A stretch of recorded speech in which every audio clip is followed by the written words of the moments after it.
All right, well, Kufar Akbar, everybody, welcome back to another edition of the Crossing the Crescent discussion group. We are a live stream show done once a week on Tuesdays at 5 p.m. Central Standard Time. We got a hot mic going in the background there. I'm going to try to mute you too. If you want to come up on mic, always feel free to come up on mic. I got Darcy and Rad with me today.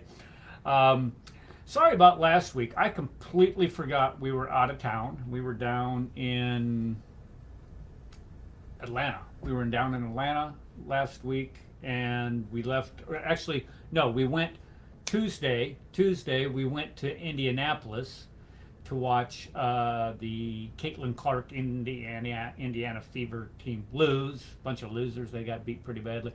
And then we came back to Kafiristan, picked up my granddaughter, headed to Atlanta, and watched her play in a softball tournament all weekend. And it's just all we do is just go go go go go, which is great. Next Monday or next Tuesday, again, I am going to be out of town. Won't be here, so we're going to have a show next Monday. Is that okay with you, Rad, Darcy? Is that okay? That'll work, but I'll be cooking, so. Right. I'll We'll let just you know next week.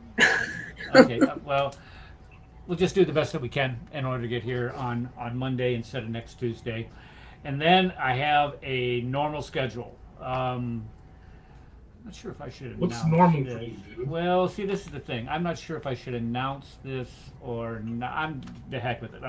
I got a call about 3 weeks ago. 3 weeks ago, it's today, 15, about 4 weeks ago, I guess, from my old principal.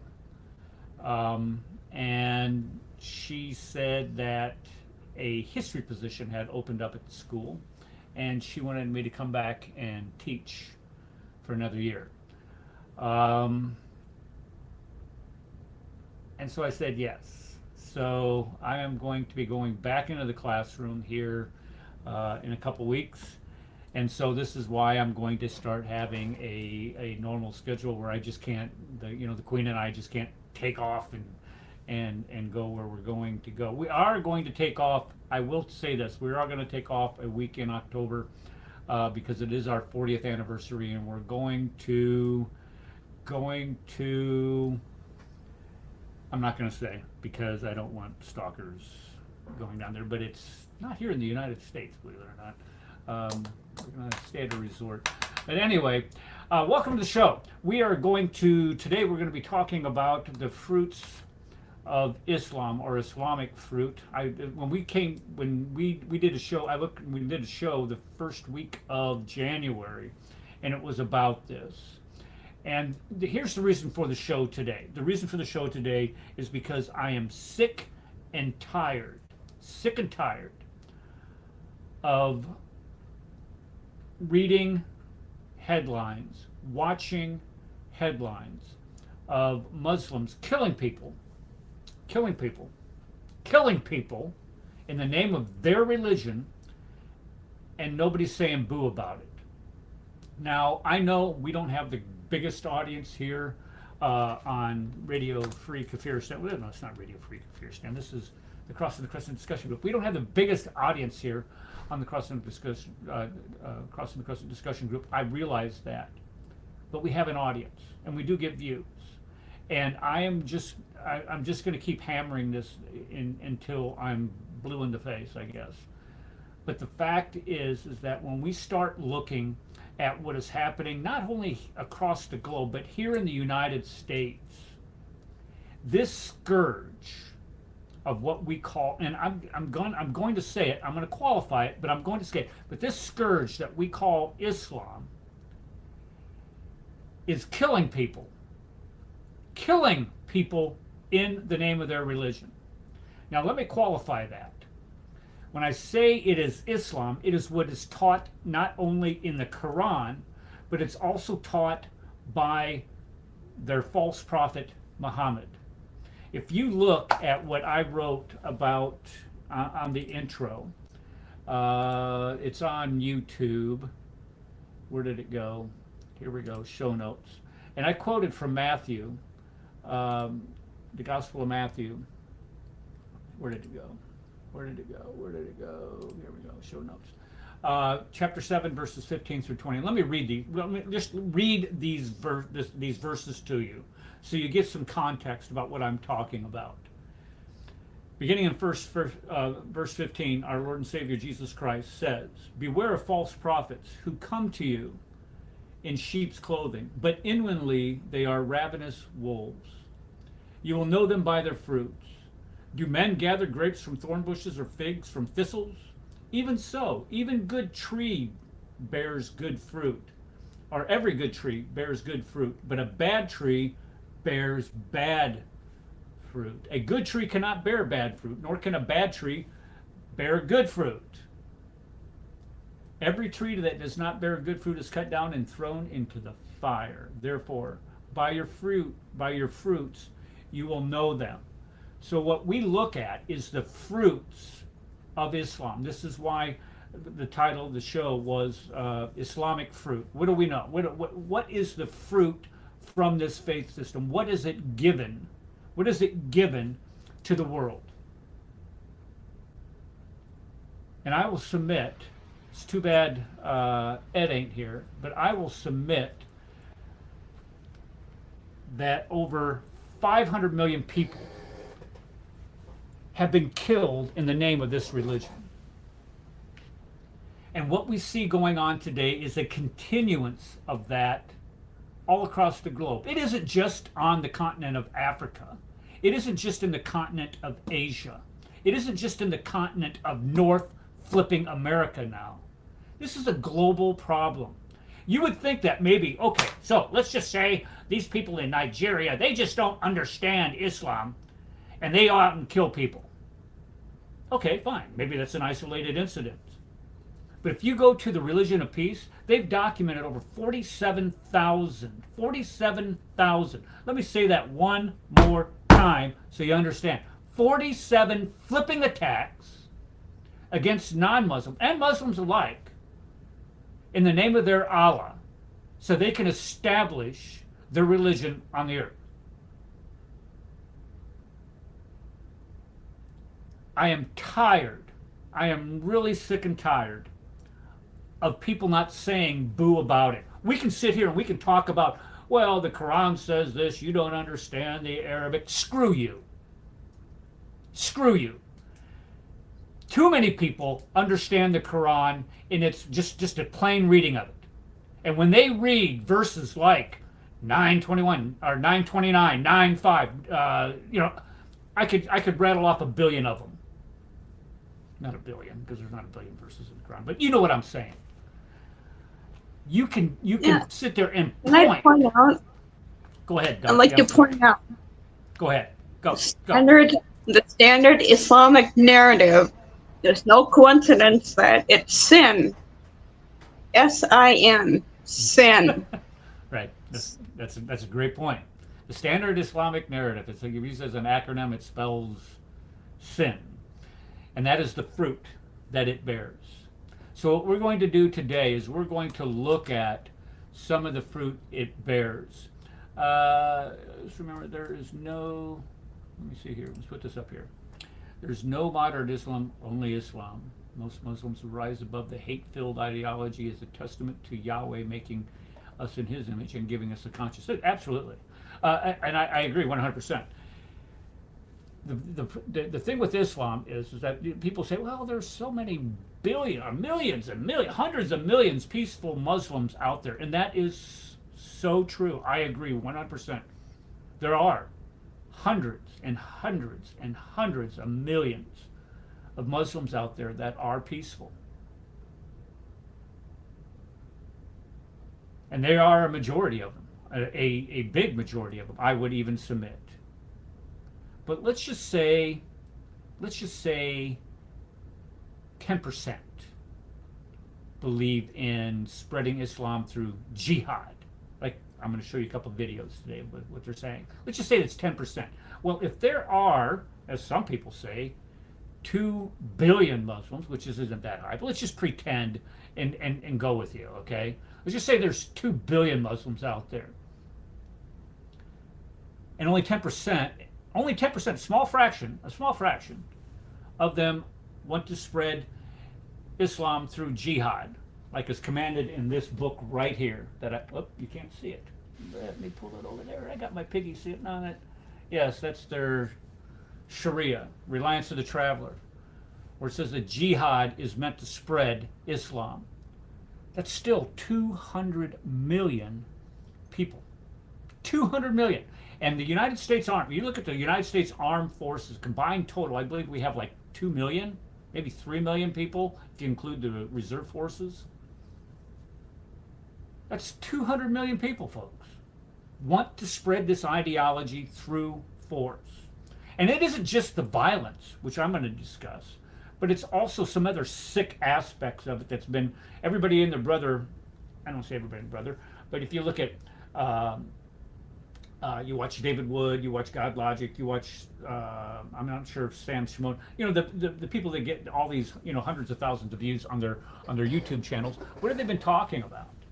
Well, they've been talking about this hot mess in the UK going on with Muhammad Ajab and that little darling boyfriend of his, Ali Dawa, and also 75 other, what do they call them, daifs or whatever. Rad said that he was going to bring to the show today receipts for me on this dilemma. Just to correct you, Eric, it's Ali 4-inch Dawa. Ali what? Ali 4-inch Dawa. 4H? 4-inch. What He's is that? proud of that. 4-inch, as in 4 inches. He's proud of that. Oh, you didn't watch the video, did you? Like I gave you homework to do and you were supposed to watch the video? No. It was a 5-hour flipping video. No, dude. that was the response. There were other videos I gave you earlier. Oh. That was the response to that. You didn't. Okay, so now we got to watch all of. Yes. Okay. All I right. clicked on this video. That says you need to watch this for tomorrow's show, and I'm like, okay. I clicked on it. It's 5 flipping hours. I'm like, dude, I don't have 5 flipping hours. That was Thaddeus's response. Okay, so now I got to pull up another video. Hold on. All right. So you didn't watch the Behind the Veils video? I probably did. Was that the guy that had? Yeah, I think I did. Yeah, I did watch that one. That one was it maybe 20 minutes, 25 minutes? Yeah. Wasn't too terrible. Dawa Right. Bro leaked messages, collusion, blasphemy, and suicide. Right, where he showed the text messages that these guys are sending on WhatsApp or whatever. Yeah. Okay. Okay, right. Yeah, Well, I did watch that. In that they were trying. Well, it was later, so you probably missed this. But Ali Dawa says, "I want a new name for my new channel. I want it spicy." I was thinking Ali Dawa Uncensored. So they started coming with all these X-rated names for it. Ali Dawa Raw, Ali Dawa She Banged, all this other stuff. Ali Dawa Full Throated, and then Muhammad Jab kicks in. He says, "How about Ali Dawa 4 inches?" Get it? Yeah. And Ali Dawa says, "That's actually a compliment." So yeah. Okay, by the way, this isn't camel urine. I'm just lemonade. We got to get that sponsor right.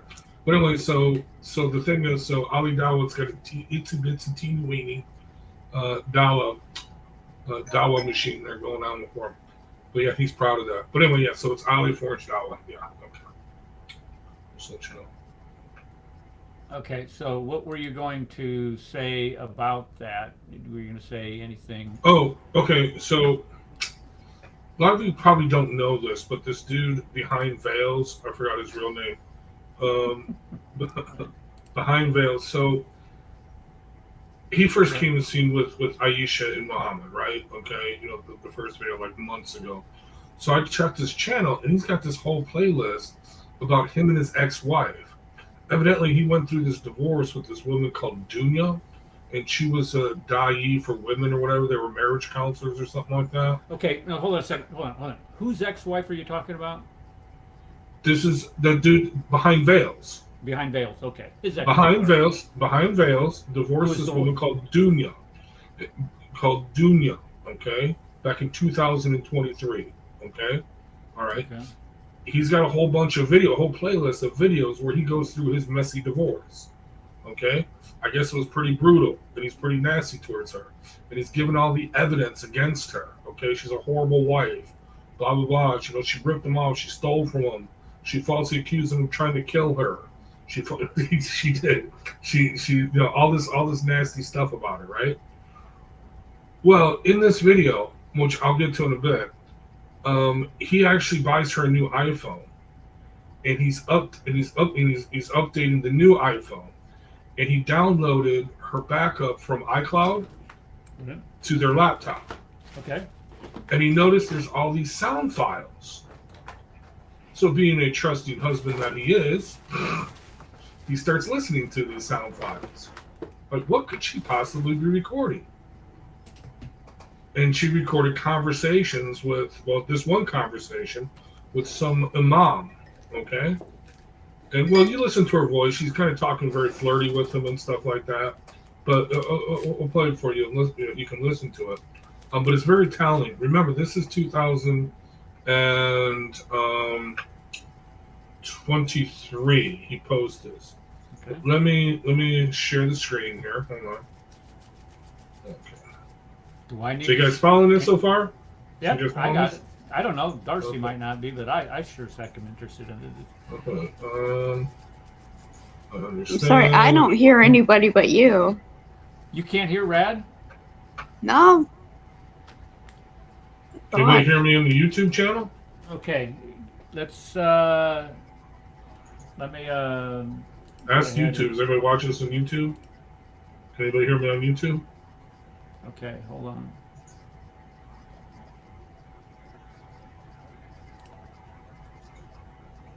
Hold on. Yeah, Rob hears me. Everybody's hearing me on YouTube, so it's Darcy.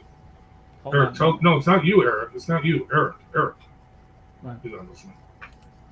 Oh, okay. They're saying okay. Rob says that they can hear you. Okay, so Yeah, it's so tell Darcy it's Eric. I mean, so now we can't hear you. Thanks. Brilliant. okay, Darcy, Rob let's see, she's on StreamYard. She's not on the YouTube channel, so she might be having. Okay, Yeah, Darcy. it's on her end. It's on her Okay, end. okay, all right. Let's just fix this. Darcy, do you see your settings there on the bottom where it says mute? Do you have those settings? Yeah, on StreamYard, yeah. Okay, so go ahead and click on that right arrow, or to the right where there's an arrow on the right there. Do you see that? Yeah. Okay, click on that, and that will bring up your microphone and your headphone settings. So when Rad's talking, go ahead and try to, I don't know how you would change those. Do you have different speakers on your system there, or are you on a headset, or how are you listening?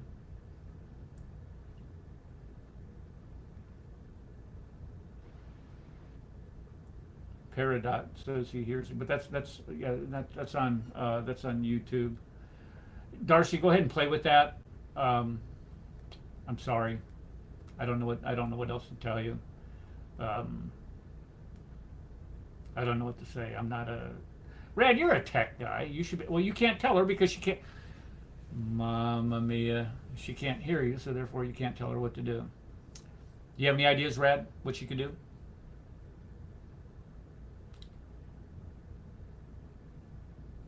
Okay, is anybody? What the heck is going on here, Rad? Can you? I can hear you. I was just setting up the video.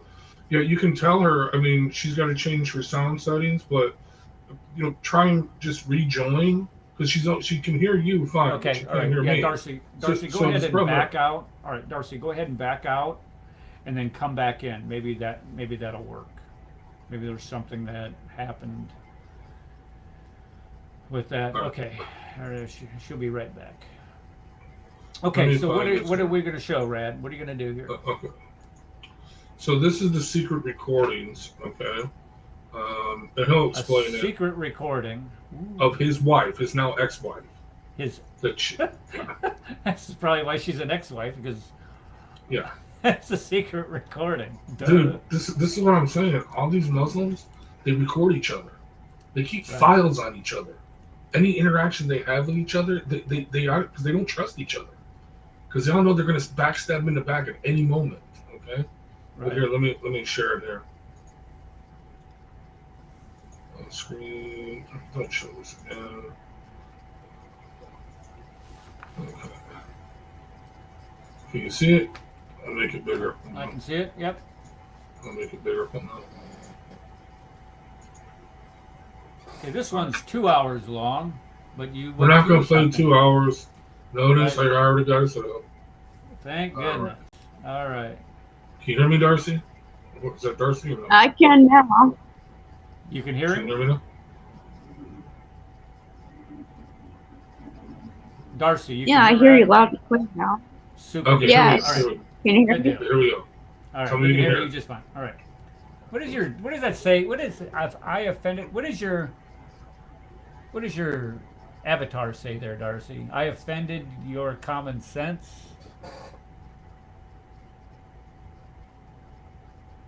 Okay, I'm going to play it. Here we go. Okay. All right. Ready? Go Tell ahead. me you can hear it. Go. Some years back, I had Can you I hear can it? hear it. Yep. You can hear it. Here Go we go. ahead. purchased a brand new iPhone for Dunya, and she was wanting me to ensure everything was backed up. So prior to upgrading, I took a backup on my computer, which caused her audio recordings to become mixed with my audio recordings. Don't mix the audio In trying to recordings. sort it out, I was shocked to find multiple private conversations with shuyukh and community leaders that she secretly recorded. It wasn't just the thought of being so unethical and being illegal in many cases, of secretly recording private conversations with shuyukh, but the disturbing lack of decency in their discussions, paired with the lies she would utter to them, and all of this behind my back while we were actively trying. Notice he says lies that she uttered to them. Lies. Here, okay? Listen to this. Remember, this is in 2023, people. This is about the same time that Aisha is now going through her divorce. So Aisha hasn't contacted him yet. Okay? Okay. Right? Got it. So let's listen. Here we go. To get married. For sisters, right? Because there's Yes. for me, I find that hard. I find it hard to see where the lines is because for me personally, I don't think I'm as liberal as most sisters. So for me, Yeah. it's like that line. Like Yeah. I don't want to go Yeah, near it. I don't want to cross it. Yeah. Like I know. like so, I'm afraid of this next level Yeah, no. because just my views on Islamic texts and the ahadith of the Prophet ﷺ and that whole concept of hayat, Yeah. you know what I mean? So there's, for me, that line is so thin and Yeah. I don't know. Yeah. And I haven't seen any role models before to see how they balanced Right, it because right. there hasn't been, unfortunately, in our time, sisters who, you know, and so Okay, it's, Red. Not as Okay, liberal. Red, hold on a second. Is that Siraj Rahaj she's talking to? I don't know who he is. That's okay. Siraj. Okay, put that picture back up there. That's Siraj Rahaj. This is the he gave the invocation at a meeting of Congress, for God's sake. This is guy's Oh, really? son. This guy's son is in prison because he ran a terrorist training camp with kids out in the middle of desert in New Mexico or Arizona or New Mexico somewhere, and they found a couple kids dead. This guy's a piece of garbage. He's a terrorist sponsoring piece of garbage. And to But of think that course, he has she's to address our talking to, Congress. I know. Look at the connection there. Yeah, go ahead. All right, go ahead. Just making sure. All right, well, that's an interesting nugget, but let's continue because there's something a lot better that she's going to say here. Okay, you ready? Here we go. Go. Oh, wait, I do want to make one thought. Notice she's promoting herself as a pious Muslim. I'm not as liberal as the sisters. I am conservative in my deen. I can't, I will not draw that line of, blah, blah, blah, right? Okay? But here we go. Someone in their car, I used to driving. Somebody's mic is hot. I don't know. Yeah, it's Aisa. Hold on. Isa. There There. you I go. think I took him off and put him on mute. Okay. Okay, here we go. Do you know Isa? All right, go ahead. my views on Islamic texts and the ahadith of the Prophet ﷺ and that whole concept of hayat, Yeah. you know what I mean? So there's, for me, that line is so thin, and I don't know. Yeah. And I haven't seen any role models before to see how they balanced Right, it, because there hasn't been, unfortunately, in our time, sisters who, you know, and so She's not as liberal as most sisters, and she hasn't seen any role models before to see how they balanced it, meaning haya, because there hasn't been, unfortunately, in our time, sisters like her. I don't know how she perceives all the other trailblazing women who are giving da'wah, who are teaching about Islam, and who are embodying a sense of haya Okay. or modesty. Stop it just a Sisters like second, Ren. Yasmin. Look. Okay. When was this video made by this guy? It was posted in 2023. Before he got a divorce? I think shortly after. Oh yeah, it had to be after. September 1st, 2023. Okay, so he's still wearing a wedding ring. Oh really? Does Well, maybe he that got mean remarried. that quick? Yeah, but that's how they do. That's how they roll it or something. She'll get to it in a second. She's gonna explain it. If you let me play, it's quit interrupting. Just saying. We'll get to the punchline. Just saying. Wow. I will tell you, I did have a student a number of years ago who was Muslim, and his mom had passed away the summer before school, and Dad took her back to, I'm not going to mention the country, but had her buried. Dad comes back. Now she dies, I think June, July sometime. Dad comes back, and in October, maybe November, he remarries already. He's already Yeah. remarried. That's quick. And from that point, and the kid's reaction. Now he was a very intelligent kid, but he was nothing but a discipline problem after that. I mean, it was it was just a complete rebellion against his dad for remarrying within just a couple months of his mother's death. You know, Yeah, they're real quick on that, but I won't comment on that. I mean, I can see some all right, benefit we'll leave in it. that. We'll leave it alone. But I'm just saying, but yeah. this guy, if he just divorced his wife, he's already remarried. That tells you how much commitment that he has. Well, in his he's marriage. also really hurt. Well, also I could also say this: he's really hurt by this divorce. I mean, obviously, dude, this is like, okay, so this video is 1 hour and 50. That's just one. It's just one of 10 videos, okay, that he made. So this is a whole playlist. So he could still be wearing the wedding ring out of scorn or spite or whatever. You know what I mean? Hoping she'll come back to him. I don't know, but either way.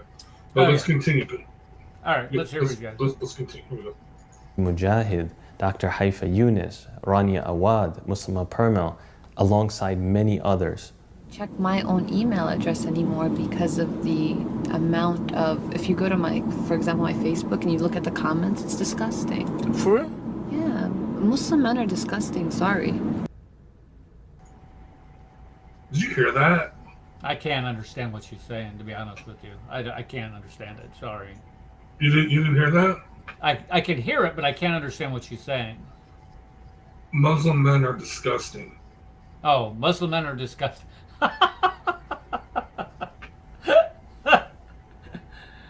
Well, that's All right, probably so why she's.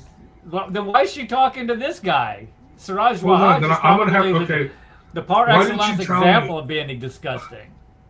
If you can't understand her, why didn't you tell me? So I'm gonna have to translate this all for you. So that's fine, no problem. But that's what she said. Muslim men are disgusting. Now pay attention. Try and listen. Here we go. All right. Here we go. Really, I heard that. I heard that. You're so beautiful. Yeah. Can I marry you? Yeah. Can I secret marry? Can I secret? Muslim men come up to her. Are you so beautiful?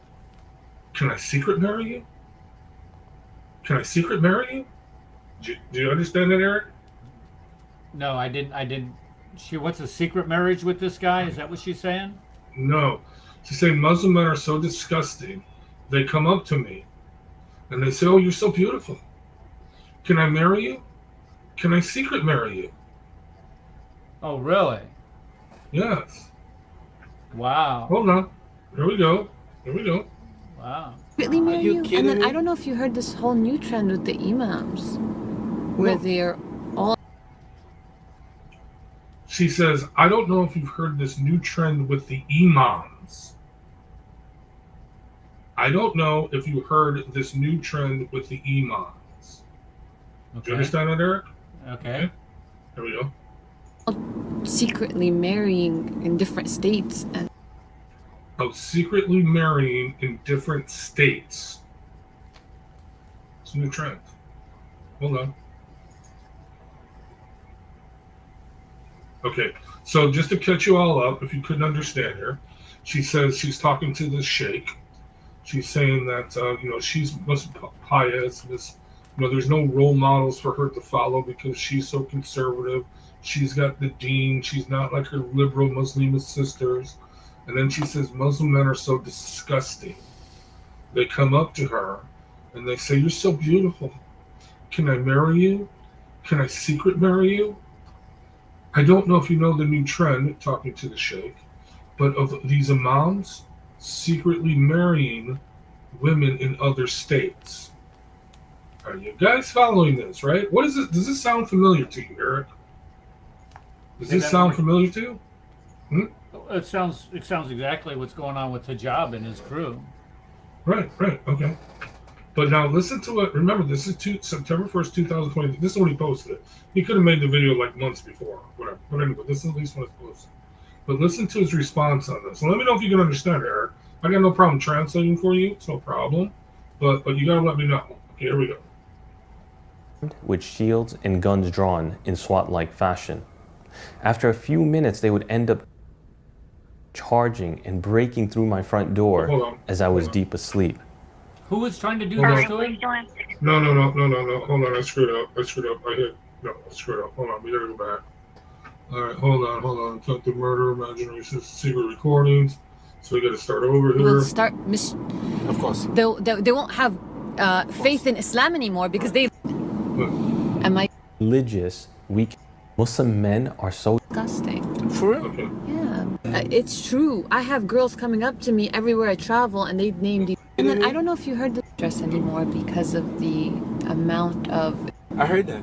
You're so beautiful. Yeah. Can I marry you? Yeah. Okay, I'm gonna Can I play that. secretly Sorry. marry? Can I secretly marry you you? kidding And then me? I don't know if you heard this whole new trend with the imams, where they're all secretly marrying in different states, and it's scary. Somebody told me that. Can you believe that? Somebody told me. Oh, the sheikh is shocked. She's telling the sheikh.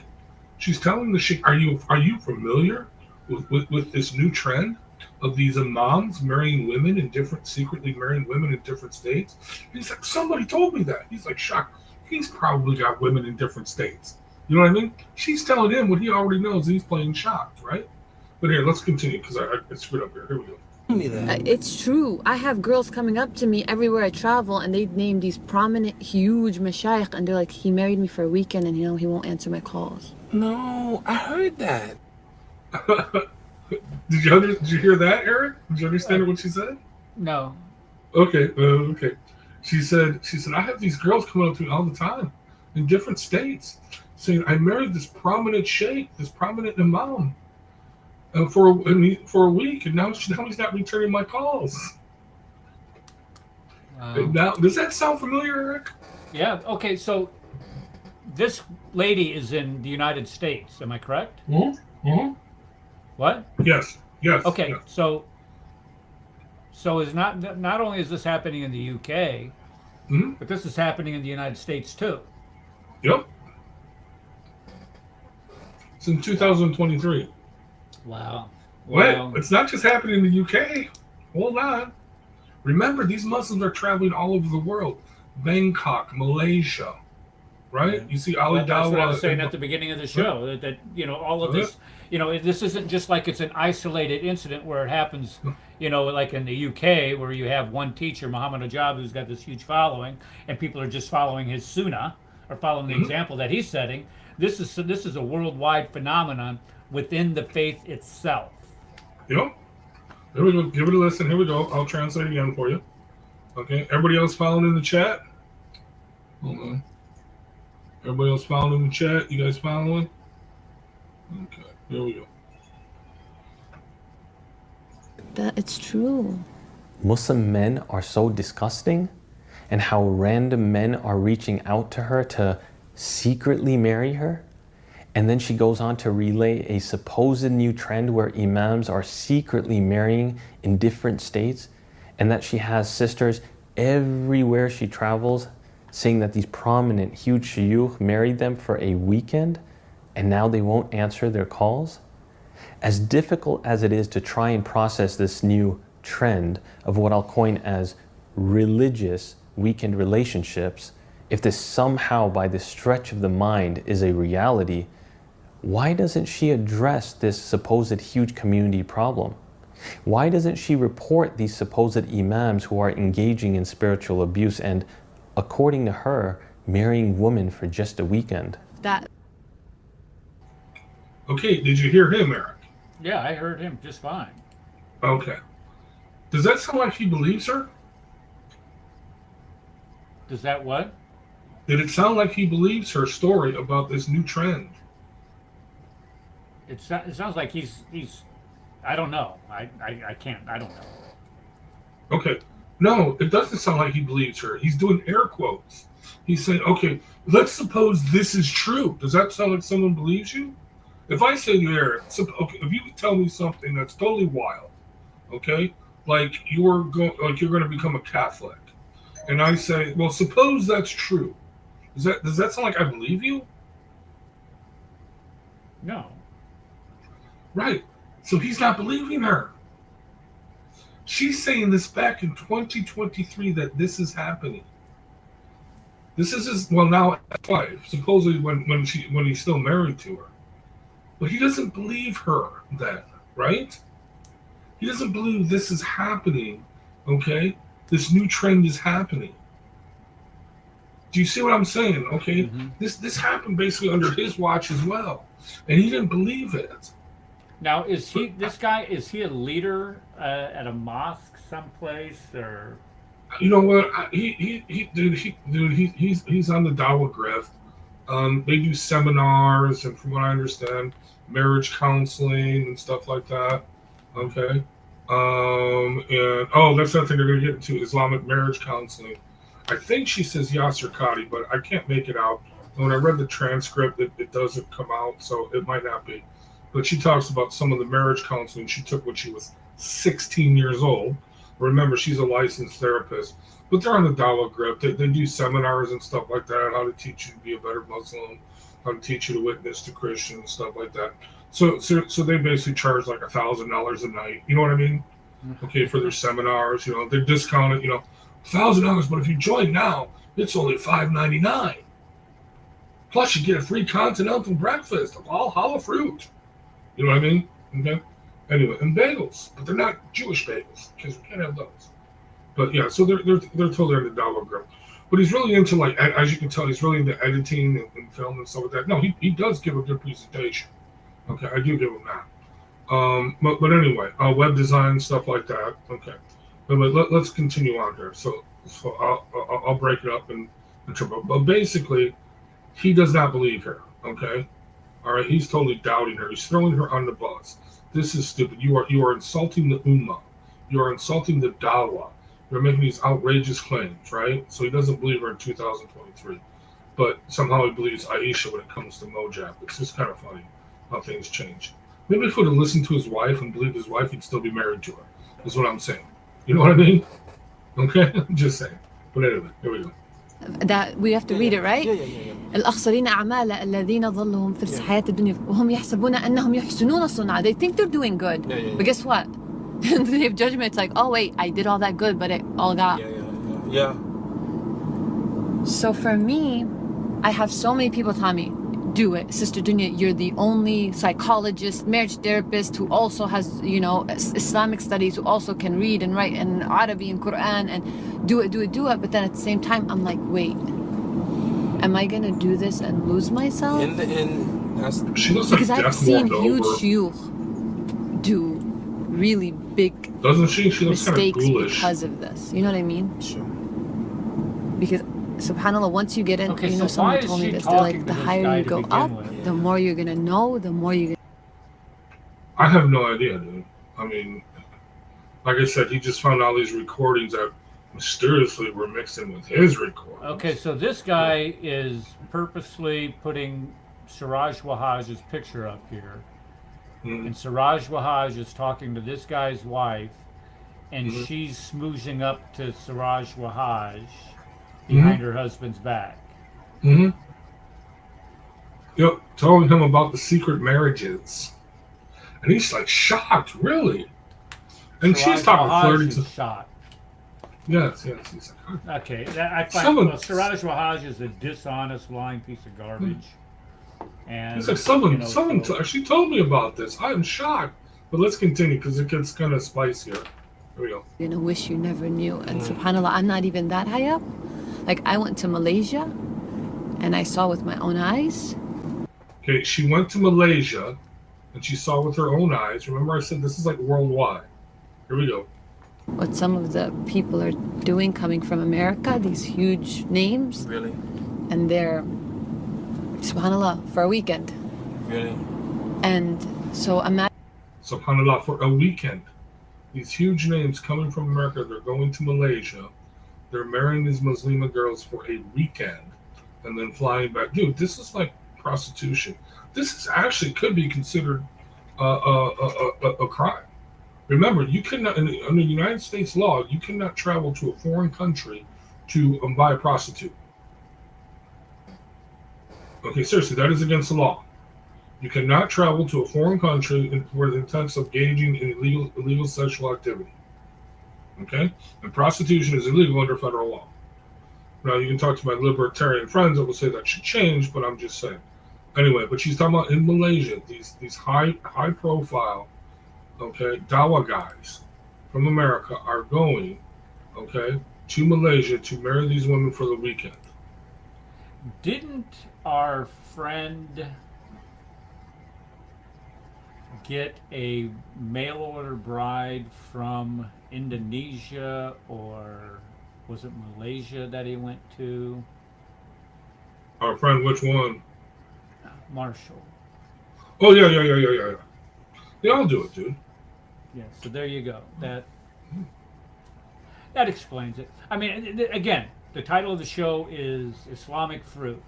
So when you start seeing garbage like this, and I'm not saying Christian women don't run around on their husbands of the sort or anything of the like, but there's nothing in Christianity that enables a man to temporarily marry a woman, have sex with her, and then divorce her. Christ tells us what the standard is for divorce, and it ain't that. It was, what was it? Except in adultery. Well, that would be Adultery. reason to divorce your husband. No, seriously, it's not even just doing this for the weekend. If you're single, okay, I mean that would be bad enough. Well, These are I men would say, doing it. Well, hold on, Ashik. These are men doing this. They're already married in a long-term marriage to what they're called their first wife, their main wife, which I would now call the bottom bitch. Okay, because they're pimping now, dude. They're straight out rolling out pimping. So the one that stays with them, the first wife, that's now just a bottom bitch. I'm saying, I hate to be rude, but that's what it is, dude. And straight up pimping language. Anyway, go ahead, Aisha. Aisha, you mean Isa? Aisha, Yeah, I didn't know Aisha, Aisha sorry. was here. Sorry, bro. Sorry, No, bro. you're, Sorry. you're, you're good, buddy. Yeah, so the point that I was going to Hold on, sorry. What's that? so what I was going to share is when you're reading the Gospels, it's a very kind of a spiritual text. Like it's very much into like, how do I say this? Like sexual purity. It's very promoting of like celibacy, and I think like I come from a family that's very much like that. Like my father's family in South Asia, very kind of purist in the sense like, if you get married once and that's it for the rest, or you don't get married. There's not anything else like that. That's the kind of culture that I come from. So it's very familiar. When I read the New Testament, like I was like 19 years old when I read the whole New Testament. And when I read that, I was like, oh, this is very familiar to me, because I'm like, this is like, I come from like a mystical spiritual culture. And that's kind of what you do, is that you have one wife and that's your life, and, or you don't get married, you're a celibate. So like, and I think there's there's a lot of good that can come out of that, because you avoid STIs or STDs. You avoid a lot of real issues, you know, and a lot of like spiritual, emotional trauma and baggage. I think people have to be really careful in romantic relationships. I think that's a really important thing. And I think this type of lifestyle of just like, you know, kind of temporary marriages, it's not going to lead you in a good place, and it's probably going to get you STIs. You know, just being honest, you know, I think that that's an important thing that needs to be put on the table too, you know. Well, I'm sure all these dollar guys, they got a lifetime subscription to like Doc in the Box and their free penicillin and antibiotics. I'm just saying. But actually, no, that's kind of one of the things ISIS, when ISIS was big in Syria, all of a sudden, because they were just trading women between themselves, okay, like you would trade baseball cards, all of a sudden they had a huge outbreak of syphilis and other STIs that they couldn't explain, and then somebody figured out, hey, dude. Anyway, but anyway, I'd like to continue with this because it kind of gets a little bit saucier at the end. But we probably got a couple more minutes with this. But All right, well, we've been on it for 40 minutes, Rad, so we gotta All right. speed it up. all Speed it up, right, buddy. here we go. Imagine, may Allah subhanahu wa ta'ala conceal them, because imagine if the ummah found out, how could they will start Of course. they won't have faith in Islam anymore, because they learned Islam from them, right? You hear that? So she continues on that people telling her, Sister Dunya, you're the only psychologist, marriage therapist who also has Islamic studies, who can also read and write in Arabi and Quran and do it. And then she continues down this notion, criticizing other shuyukh, saying, I went to Malaysia and I saw with my own eyes what some of these people are doing coming from America, these huge names. And once again, just for a weekend.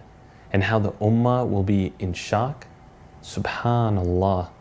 I honestly think the ummah will be in shock from your own recurring pattern of egregious lies and actions. Hear that, dude? Did you hear that? Did you hear that, Eric? I Is heard, yeah, I Dunya heard his it. ex? Is Sister Okay. Dunya his ex? Yes, that's his now ex. Why He would just you called talk her a about- liar. Why would you talk about your ex like that? That's just not cool, man. You know, Dude. I would never do that. I'm sorry. He's got hours and hours of videos about her. This is only one of them. He's got an entire playlist. But notice he calls her a liar. He says, and now you say all these, you know, that you are Miss Noble and Pure, and all these sheikhs and these well-known sheikhs and da'is and they come to Malaysia to just marry women for a weekend. Now the Ummah would be shocked. No, they would be shocked by you and your lies, falsely accusing them. Really? Well, guess what he's doing now to Muhammad Hijab? He's actually accusing Muhammad Hijab right now, because of Aisha, not his wife, of doing to her what his now ex-wife claims that she witnessed with her own eyes. But let's continue. Here we go. I want to finish this up. So this is probably And it's quite- why, hold on, this is probably Yeah. why he has come to her defense, because he knows of this stuff firsthand from his wife. Right. Is that okay? All right. So I'm. But he It's didn't. taken me this long to get to where you're going with this, but But he didn't understand- believe his wife. Right. But no, here's the thing: he didn't believe his wife. Right. But He now didn't he believe his wife. He does. called his wife a liar. Right. Yes. Here we go. Listen. Interesting how she references these secret activities in Malaysia, all while she's having her own secret conversation with another sheikh on the topic of intimacy while in Malaysia. But a Oh yeah. lot of men and women, girls, they're very immature. I think that's why I'm having a hard time just finding someone, because I need someone who's mature. Listen to this. Okay, so she's okay. Oh, so dude, she's stepping out on him. Okay, listen to this. So she's talking to some mom in Malaysia, right? I can't. Talking about how she's looking for someone who's mature. She's married. Okay. So let me just ask the question. Mhm. When she's contacting these guys, is she Mhm. doing it over just? Is this just a phone recording, or is this a video recording?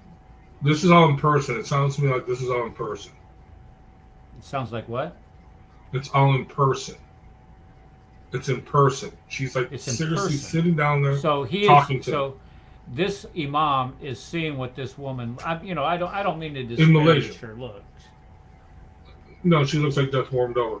Anyway, I'm just saying. I mean, she could use some makeup. I don't know if he purposely put up a bad picture. He probably put up a Huh. bad picture of her. Just Well, she I don't definitely know. needs makeup and better lighting. I'm just saying. But anyway. I don't know. And No, then plus, she's got to wear that datgum hijab thing. It's just a disgusting, repressive piece of crap that they Anyway. force their women to do. Go ahead. I'm sorry. Let's finish up with this because this is actually funny. So she's talking to this guy in Malaysia. Oh, that's another thing. They had a missionary work in Malaysia.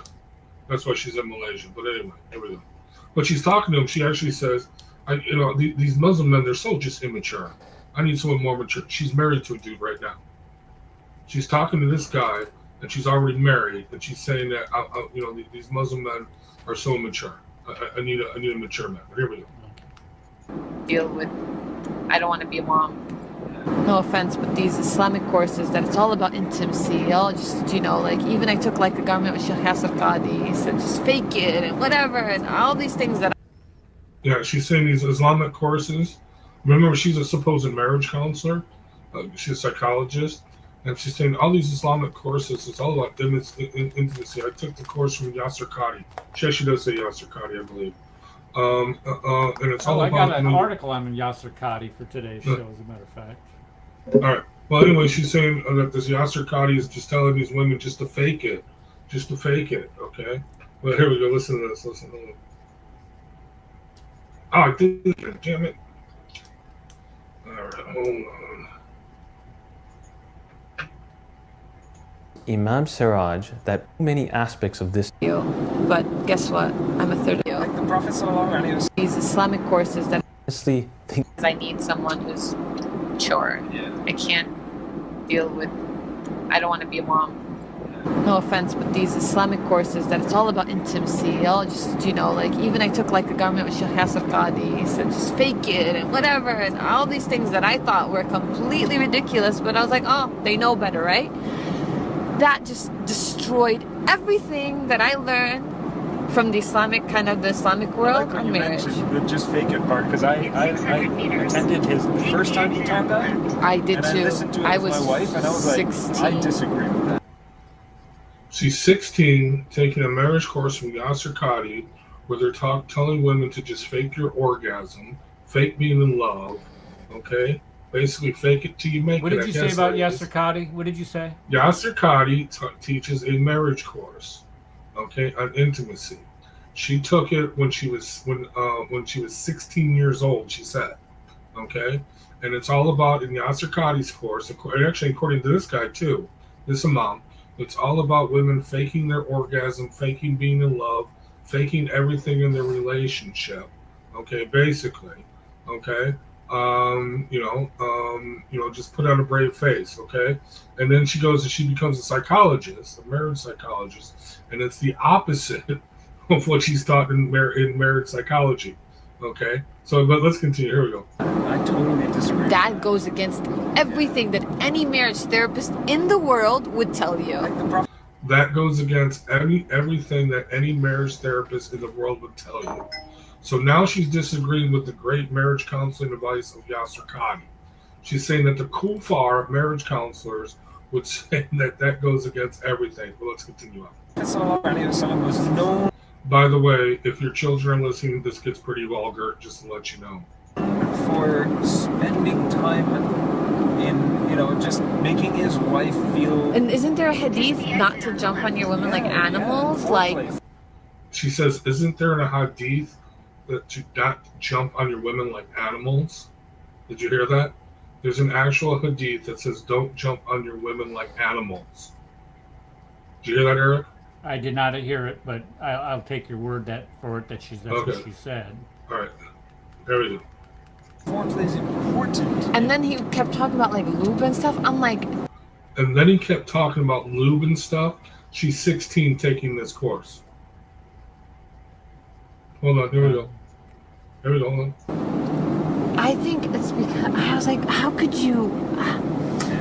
So because you can't get your wife to be into it, you're just gonna Because you can't get your wife to be into it, use some kind of lotion. Like that you use some kind of lotion. is not. That's not how it works. Like That's not how it works, and I would agree with her.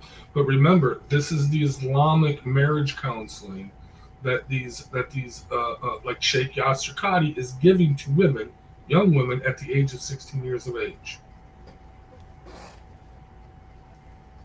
I think that's pretty much enough now. Huh?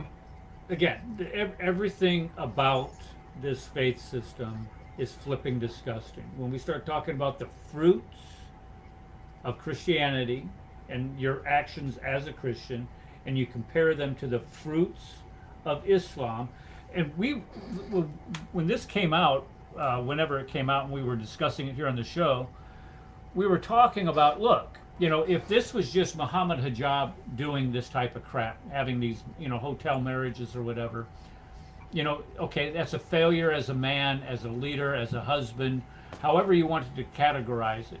But the fact of the matter is, it isn't a failure. All he is doing is he is just following Islamic law and Islamic practices. That is the fruit of Islam, where you can run around on whatever, however many wives that you have, and have these convenience marriages for a weekend or whatever they are, and then get a divorce. What in the hell?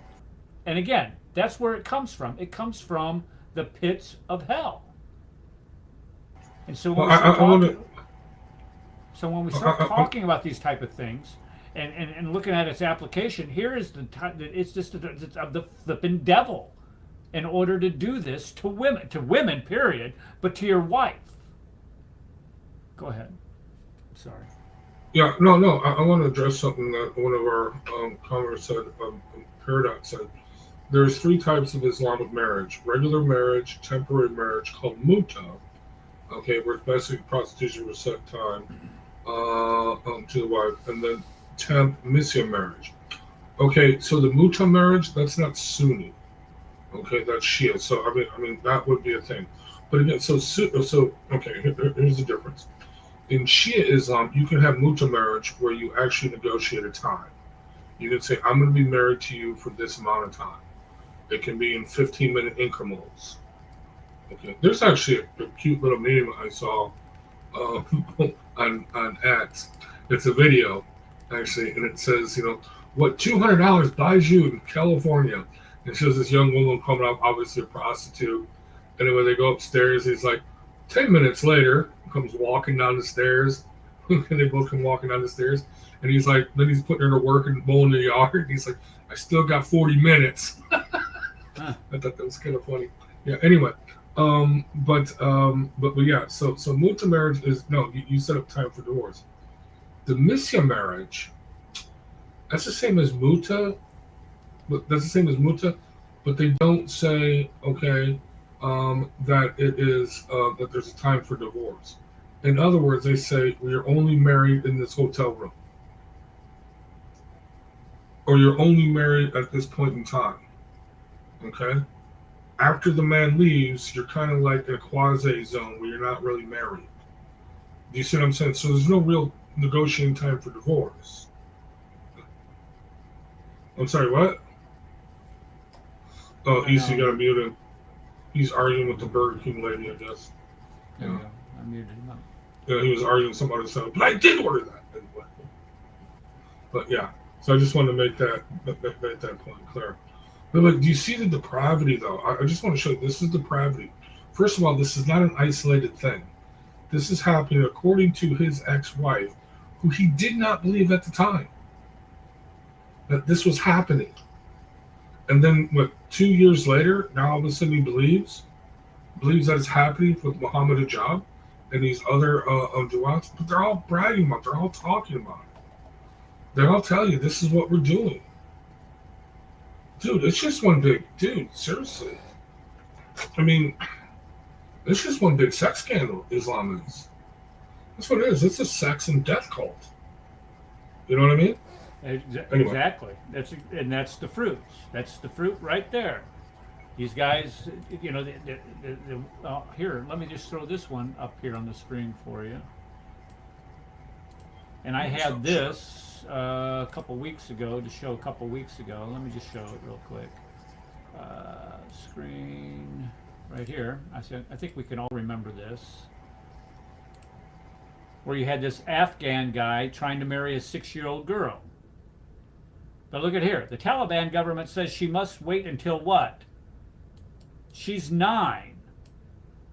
So this is, I mean, again, when we start talking about marriage, Muhammad sets the standard. And the standard is what? You can marry, he married Aisha when she was 6 or 7, whatever hadith you want to follow. She was betrothed to him at that age. And then he marries and consummates that marriage when she's 9 years old to him. So that is why these Taliban pieces of garbage say, well, she's got to be 9 years old in order for you to marry her. If you look at the introduction to this show, it shows another scumbag, little Muslim scumbag, marrying a little girl too. And this is where we start seeing this issue of pedophilia coming up. And it runs rampant. When I say rampant, it is rampant in Afghanistan and a lot of these tribal areas. You talk to some of these, well, I'm not going to say, but you start talking to some of these operators that were in there, and they went in there initially, and they go into these towns, and they found that girls at that age, the majority of the girls, 10, 11, 12, they were all married. They were all married. None of them were running around as children. This is the type of garbage that this faith system breeds. Let me ask you something, Eric. Did you hear did you watch the interview that Megan Kelly did with that Delta Force operator? Say that He's again. retired. He's from Chicago. That Megan Kelly, she did a long form interview with the Delta Force operator that's now retired. He's from Chicago. I forgot his name. He wrote a book. Can't say I did.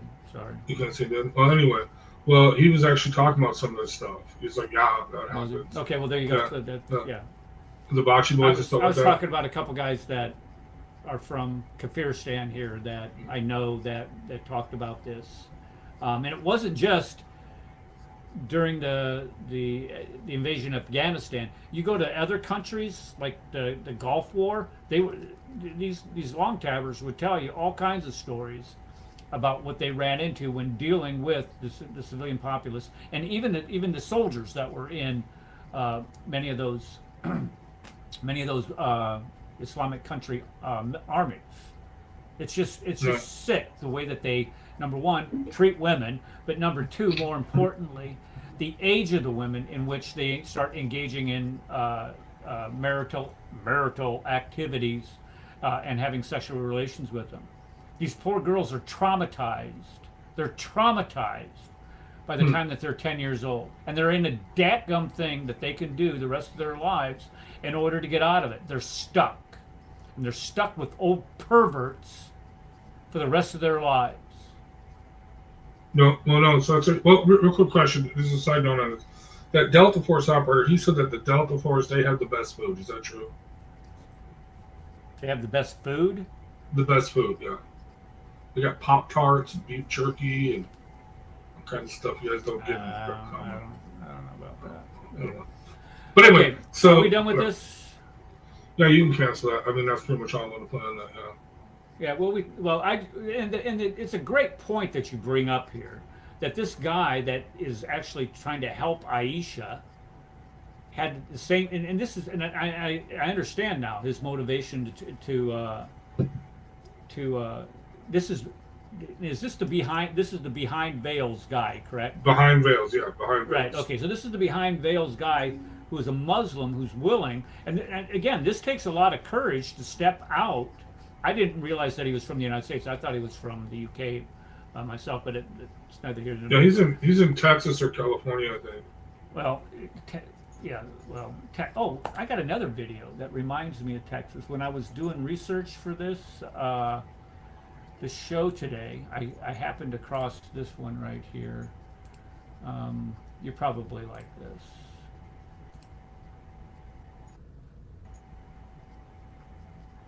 Can you hear that? No, I can't hear it, but yeah, I love that video. Well, let me go back. Hold on. I'm sorry. I couldn't help myself. How do I get that off there? There we go. All right, let me bring it up again. I went to the wrong part of it. Window. There we go. This should do it. There we go. Can you hear that? Still can't hear it. What is You got it muted. Huh? You got it muted. See it there at the top? Oh, Yeah, there there you we go. are. Okay, I'm sorry. There we go. I still can't hear it. I think you gotta increase the sound. You unmuted it, but it's still. Yep. Click on it, dude. Dude, it's still muted. It's not. There's no sound. There's no sound? Yeah. Well, no. it Because, tells you at the top what it's saying, and we all know what Yeah, it says here. yeah. Exactly. Yeah. It's still funny. Yeah, okay. Did you ever find out who shared that with you originally? Yeah, there you go. Yeah. Take off my Did you belt ever so I fi- can whip you. Uh, Yeah, but that was a funny video. I remember you shared that with me. I was like, I didn't watch it at first. I'm like, because it says another Karen video or something like that.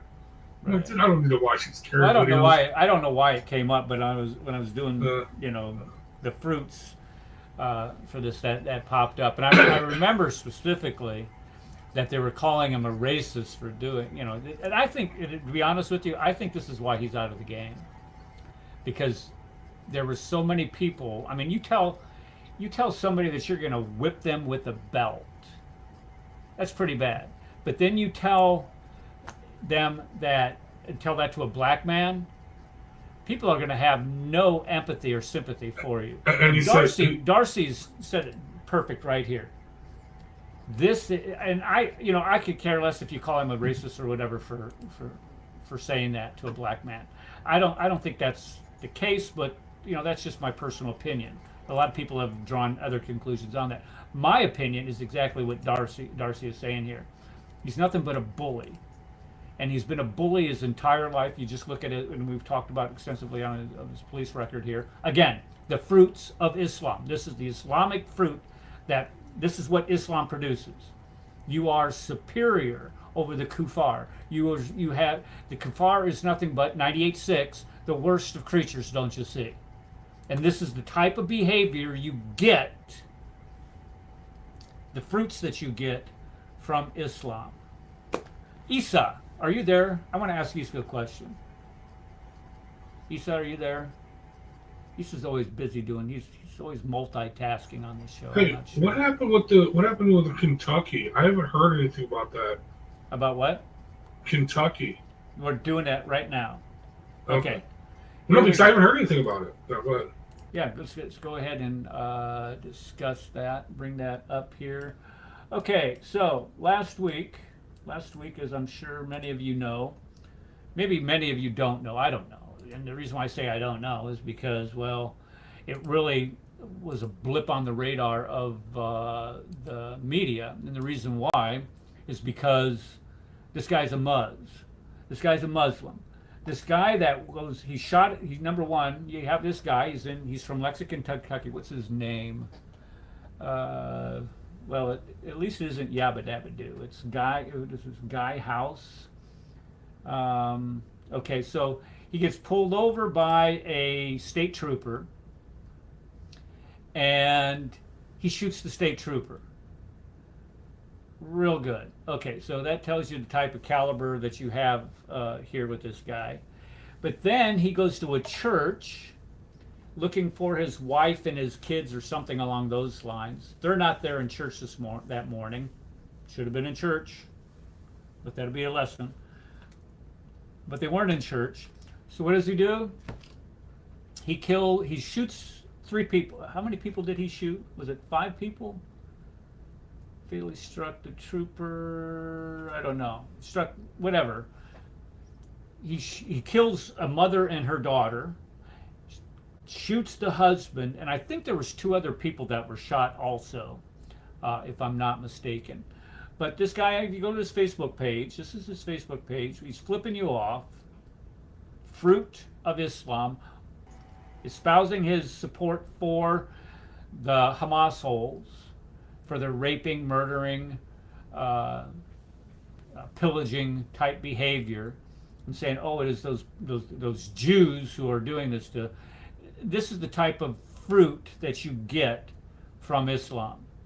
somebody goes out and notice, just as soon as it comes out that he is a Muslim, not some right-wing extremist, Trump supporting, flag waving, Second Amendment supporting American. No, no, no. Only if it's somebody, since it doesn't follow that narrative, this gets about 3 minutes total on all of the networks for what happens. But God forbid, some white guy goes into a predominantly black church, I don't know, like in South Carolina, and I think that guy killed 9 people or something along those lines. He was atheist. I can't remember. He was. I know he wasn't a Christian, and I can't remember exactly what motivated him to do it. Oh, he was just a racist. Probably. No, not probably. He was was universally condemned by the entire Christian world for doing it, and that stuck on the TV for months, talking about his own how church evil. threw him out. His own church threw him out. His own church threw him out. He was an actual attending a member of a church, or his whole family was, and the church threw him out. They excommunicated him or marked him or whatever you call it. In a Protestant church, yeah, they threw him out. Which, unless you're part of the Mormon or Jehovah's Witnesses, it very rarely happens. But yeah, they kicked him out. Total disfellowship. Well, see, and this is again, that is the fruit. That is the fruit of Islam. That is what you get. You get somebody that wants to go around. But I'm confused. Has So no problem killing people. I'm confused. So this guy was a rapper. They always seem to be rappers. I don't know why. Well, that's what they first said. He was a rapper, pro-Palestinian communist rapper is what they call him. But then it comes out that he's a Muslim. But his wife and kids were going to a church, a Baptist church. Well, I think they weren't married or they were separated, one of the two. Okay. But they didn't show up to church, huh? No, they weren't in church that morning. They were, I don't know where they were. Probably saved their lives. Yeah. Sleeping in or whatever. Because sometimes when you got, I don't know if they were little kids or whatever, but you get up on Sunday, you work your butt off all week. Saturday morning, you're probably out at the soccer field, chasing the kids, getting home, unloading, unpacking, cleaning up, getting them, and then getting them out, whatever. And then Sunday morning is the only day of the week that you have to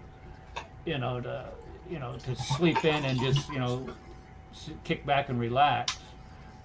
I get it, I was there when, my wife and I were younger, and, some Sunday mornings you're just like, but in all honesty, I'd suck it up and we'd go. But that's, I'm not trying to make an excuse for it, but that might be just the case. No, but I can see the Muslim argument now. You say she was not in the church that saved her life. That was a sign from Allah. That's why she goes to the masjid now. All right, let's go on to some more fruit. I came across this article. A lot of these articles they come straight off of Jihad Watch. I'm not trying to take anything away from Robert Spencer. He does a great job of aggregating news that deals with Islam. Another good site to go to is The Religion of Peace. They do a good job of aggregating and keeping account of how many attacks have been committed in the name of Islam. As a matter of fact, we're sitting at 47,824 since 9/11. Just to give you a count, 47,000. What was that? 824, pushing 48,000. Fruit. That is the fruit. You will know them by their fruit. They are wolves in sheep's clothing. Here in the West, I mean, this is one of the tactics that they use, is that they come into the West and they, come across. And again, let me just make sure you understand what I'm talking about here. The majority of Muslims have a higher sense of morality than Muhammad. So when you deal with them, and they're not off marrying little 9-year-old little girls and getting 4 wives and divorcing them and having weekend marriages or whatever, they're not, or committing violence against people. That's because they have a higher sense of morality than what the example that their prophet set for them. Let's make sure you understand what I'm meaning here. But one of the things that they do is when they initially immigrate into a country, is they get along. I mean, they don't make any demands. They don't start writing books on called "Consider Islam," complaining about the entire the United States, saying how inherently racist and evil it is and Islamophobic it is, or write books called "You Might Be an Islamophobe If You Don't Sing the Praises of Muhammad and Every Single Muslim that you come in contact with." But the majority of them do that, are decent people. But when they start gaining a foothold, when they start increasing in their numbers as a percentage of the population, you start noticing more and more demands are being made of their faith and respect. That is the one thing that you run into when you deal with them, is to say, you need to respect my religion. No, I don't. Oh, no, I don't. And you need to respect, don't talk evil of our prophet. Yes, I will. I will, at every opportunity, make sure everybody knows the things that he did that you are obligated, the example you are obligated to follow. I will tell people about that. You doggone right I'm going to. And the reason why is the fruit that your faith system has borne over the course of 14 flippin' hundred years is death, destruction, and misery on the human race. That's what it's produced. And it's making an inroad into Europe today, not only the United States, but Europe. And here is an example of it. And here's the segue that I'm leading into. Here in Europe, it talks about how we are required to allow these people to come in and bash our systems of government, our democracies, our recognition of individual rights and liberties, all in an attempt to tear it down to establish an Islamic caliphate. What do you think they're doing? Right here. It says, the caliphate is the solution, shouted the Islamists who took to the streets in Hamburg, Germany. They waved flags depicting the Shahada, raised their index fingers, the symbol of Islamists, all perfectly legal. The police says that calling for an advent of a caliph is not a crime. So if you're calling for an advent of a caliph, what else are you calling for? If you are saying that you want a caliphate to rule Germany, what are you calling for? You are calling for the destruction of that government in Germany. So when we start talking about the German people, I have one here that I'm going to go to here in just a second. People, what we're doing is we're allowing these people to come into our countries and criticize the government to the point where they're calling for an overthrow of that government. Free speech is one of the most cherished rights that we have as Americans. They don't have that right in the majority of the countries in Europe. They don't have that freedom of speech. They do not have that constitutional guarantee that we have here in the United States. But that freedom of speech does not include the calling for the violent overthrow of our government. And it should not apply here in Germany either. If you're calling for a caliphate, what you're doing is you're calling for a system of government to come to power that will illegitimately replace. You cannot just vote a caliphate into power. You cannot just vote for a democratic system of elections through a parliamentary system and votes cast by every citizen of the country. You cannot just do away with that with a caliphate. You have to violently and illegally subjugate the country in order to get this done. And this is what they're calling for. And the Germans are sitting back and saying, go ahead, Go ahead. We don't want to be called Nazis or racists or anything like this. Screw you. That's exactly what you are. You are a religious bigot by calling for a caliphate. What you're doing is you're calling for the subjugation of anybody that is not a Muslim. So if you want to sit here and say, oh, well, I have freedom of speech, no, you don't. You do not have the freedom to call for the violent overthrow of a country. And that's exactly what they're doing. When you cut away all the clutter and all this little noise that they, what does that imam say? Oh, they're bumping their gums or something. Shut your flipping pie hole. What you're doing, you cut away all your propaganda. That's exactly what you're calling for. You're calling for the violent overthrow of a democratic government. And if you're calling for a violent overthrow of a democratic government, do not get your Burke in a bunch when that same type of violence that you're calling for is visited upon you. Did you hear that France has now said that anyone from Gaza who seeks asylum can come to France? Anybody from what? Gaza?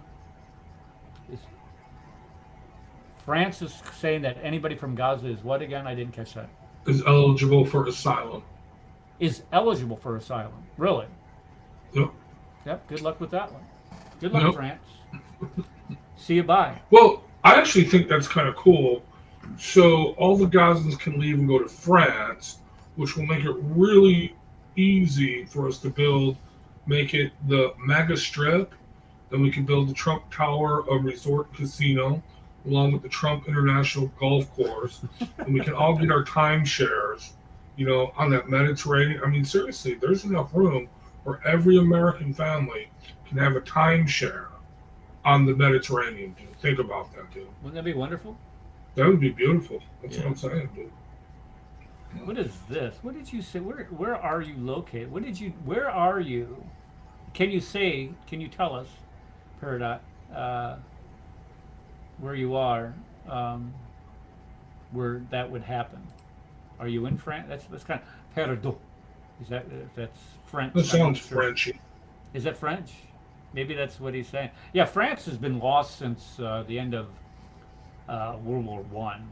I mean, when you send your entire gene pool of superior, physically enabled, intellectually superior men to be slaughtered by the millions out in the Somme Valley. Canada. And there was, That's Coast Vancouver. dude. I've been listening to like real hardcore documentaries on World War One. Dude, I cannot imagine that, dude. That was No, just, I couldn't either. I just, and I'm a That's soldier. murder. I don't know how those guys did it. To be honest with you, I mean, we're the gonna come out of officers. we're gonna come out of this trench, and then we're gonna run across this field here. They With got the machine machine guns set up over here. They have machine guns set up over here. The artillery fire is firing from like 8 miles downrange. But don't worry about that. They're only the size of a school bus. When they No, I ain't getting out of this trench. Shoot me now because I'm gonna be dead as soon as I get up there. But those officers who ordered that, I mean, dude, I'm sorry, that's murder, man. They're just sending men in to be murdered. Yeah, it was. You look at what they. I mean, it's just horrendous. And the living conditions now, so it's true. Okay, you only had to spend a week in the trench, and then you were off 2 weeks, and you were living it up in Paris. Yeah, with the French they women. rotated them in and out. Yeah. Yeah. Mhm. Okay, but dude, in those trenches, dude. I mean, it's just, dude, you're just with dead people. Okay, when you talk about Yes. just real quick, when you start talking about the sanitary conditions Mhm. in those trenches, unspeakable. It's unspeakable when we start talking about the smell, not just the smell of dead bodies and getting rid of dead bodies. Of course, that's a priority, after they get, but just the bathroom itself, having to have facilities for that. It's just,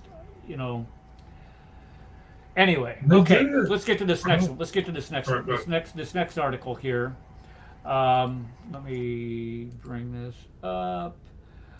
Okay, this has to do with the UK, and this is Muslims on the rise, Christians on the decline in the UK, and this is the census data that has been released. And here's what the UK needs to get the head out of their fourth point of contact. Among the UK's 1.3 or 13.8 children,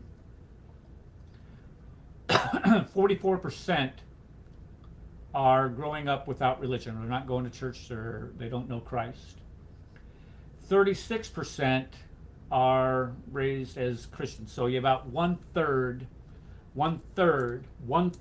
of English children are being raised as a Christian, as what their ancestors were raised as, what religion established their culture, the religion that established their form of government, the religion that has been practiced in that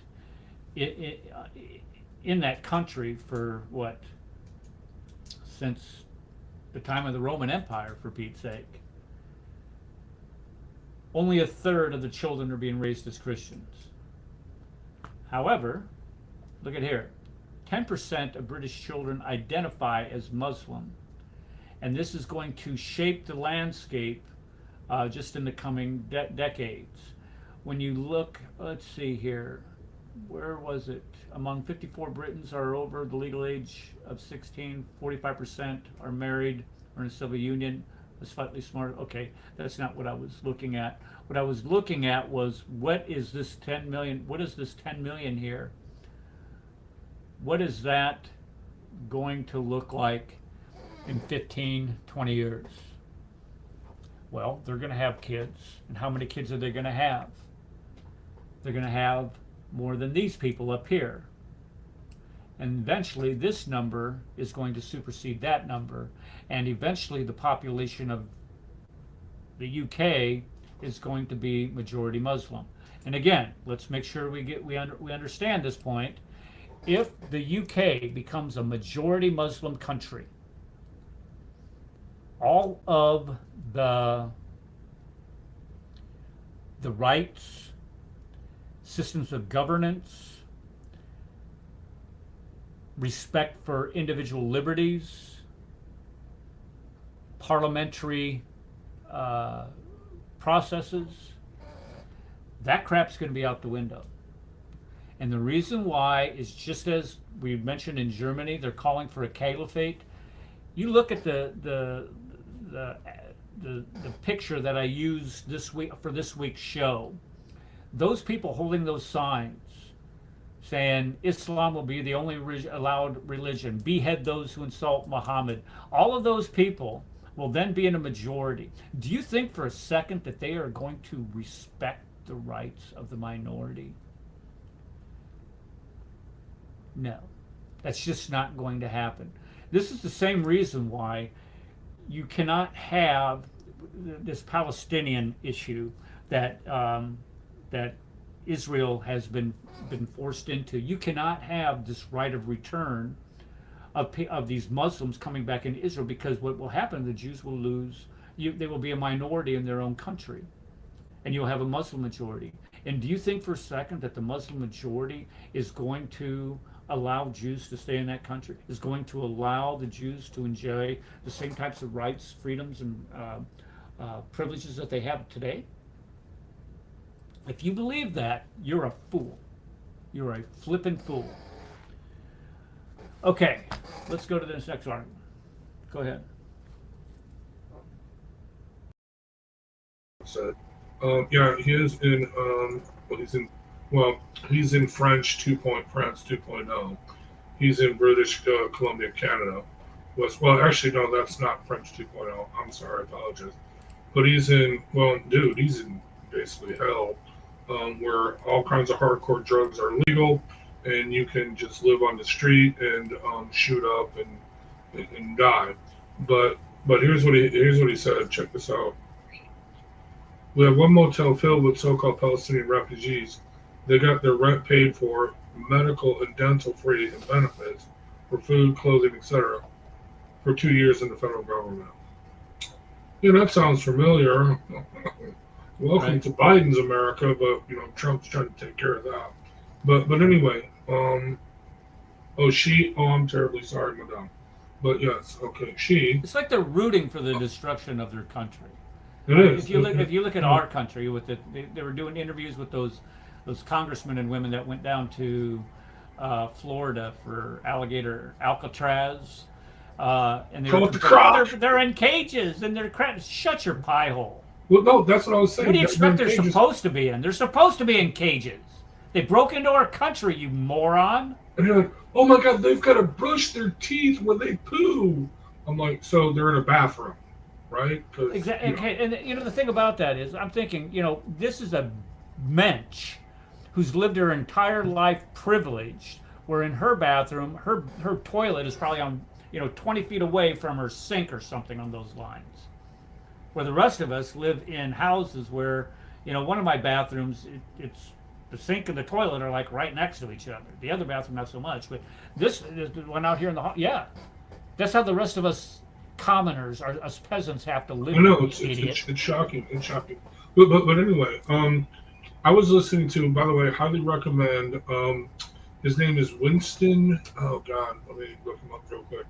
But he was the guy that played for that pop band. I can't think of the name of it right now.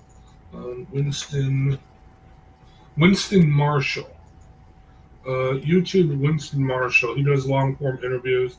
He's British, but he speaks in the proper British accent. He's from wealth and privilege, but he was in the band Mumford and Sons.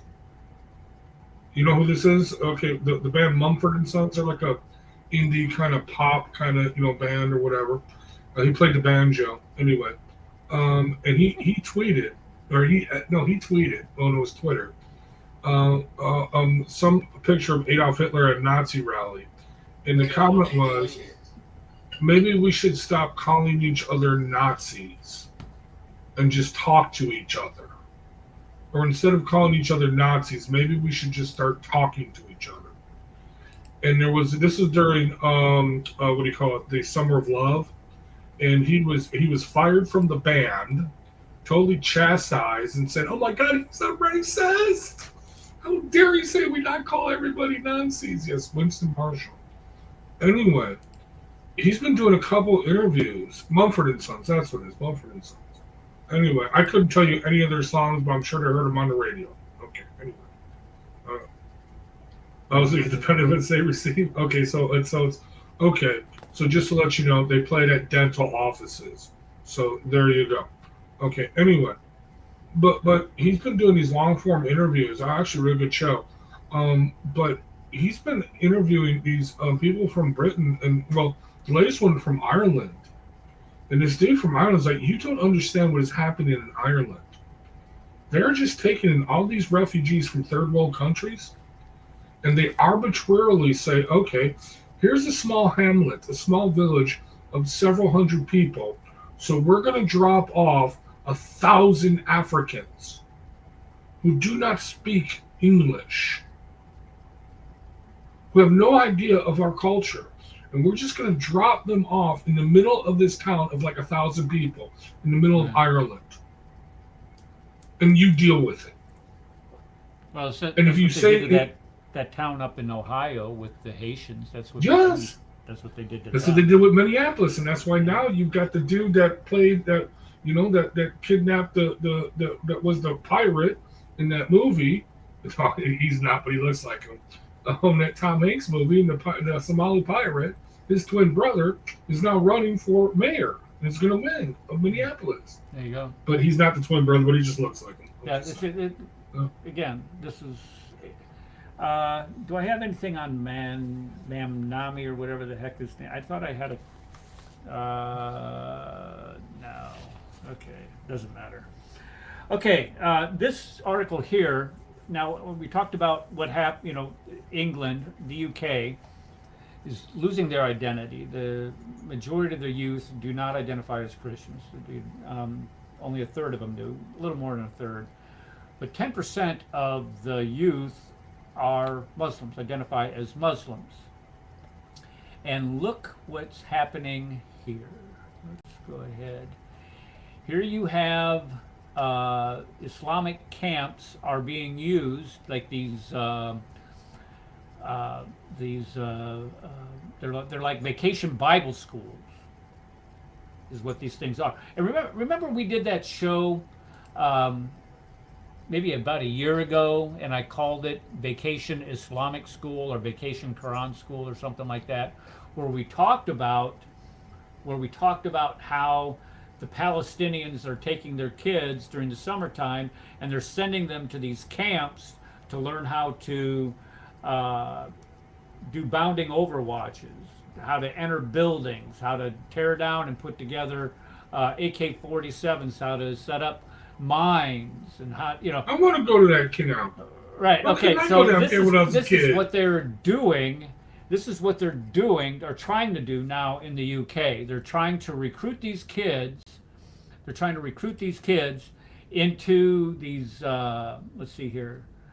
Here we are. To take place, okay, is run by da da da. The camp stated its aim is to young campers to enjoy the outdoors, make new friends, and deepen their understanding of Islamic values, all in fun and inspiring violence. Girls have to wear the hijab and are segregated to ensure minimal overlap between girls and boys. Where was it? Let's see. Camp is aim is.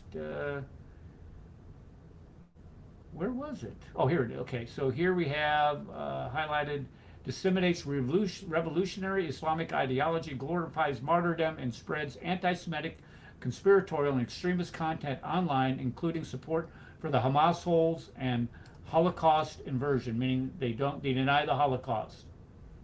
So you're sending these kids to a summer camp and teaching them to hate. Fruit of Islam. This is the Islamic fruit that you get. We send our kids to Vacation Bible School to teach them the love of Christ and how we are to treat one another and to love one another just as Christ had loved us, just as God has loved us. And what do they teach their kids to do? What was it? Glorify martyrdom, death. Again, here you have a death cult glorifying death. If you die for Allah, you're going straight to heaven and you're getting your 72 Virginians or whatever the heck you're supposed to be getting. Virginians? Fruit of Islam. What is that? You said Virginians. You get your Virginians, like, yeah. Oh, is that what I said? I'm sorry. I meant I just thought it was funny. right. Virginians. Yeah, you're supposed to get your 72 virgins. And so what you have, they're glorifying this faith system. We love death more than you love life. That is a death cult. To which I say the response is, that's not the flex you think it is, dude. Because you know what? As much as you love death more than I love life, I say that just makes your life non-valuable. Seriously, no, this is why I don't care about these people that are screaming, we love death. Death is only the beginning. Yes, yes. Okay, then your life has no value to you. And yet you scream at me because you get killed because your life has no value to you. No, once you start saying my life has value to me, I do not love death more than you love life. I actually love life just as much as you do, and I want my children to live just as much as you do, and I want my families to grow up and work. Dude, seriously, look at Gaza. Dude, that is prime freaking real estate. They could have had it all, but instead they built terror tunnels. Right. Instead they built rockets. Instead they built death. Yeah, And they built ways to kill, methods to kill, ways Yes. to hate, methods to hate. It's just, again, fruit of Islam. That is your fruit. That's what they're teaching. That's what the Quran and their faith system does to people. It teaches them to want to kill other people. What are those kids in Gaza? I don't know how many different times you can sit there and they have these kids being interviewed talking about, oh, I want to kill a Jew. I want to, to get a knife and stab a Jew. I want to learn how to drive a car so I can go run over a Jew. You teach them to hate before they know the difference between right and wrong. And our brother Isa, if you're there. He thinks there's a way. There has to be a way to try to get along with these people. How to establish some type of two-state solution or whatever the heck it is with these people. What's Issa's avatar? Does it look like he's like an Israeli That's what sniper I or was something? I was gonna ask him about that. It looks like he's shooting a gun. He's aiming through his scope, and it looks like it has a charging handle coming out the left side of it. I can't quite make that out. I was gonna ask him what that's about, but he's probably doing what Issa does. Okay, so we talked about UK, and here you have a UK imam that I am going to bring up on the screen right now, and listen to what this gunfighter has to say.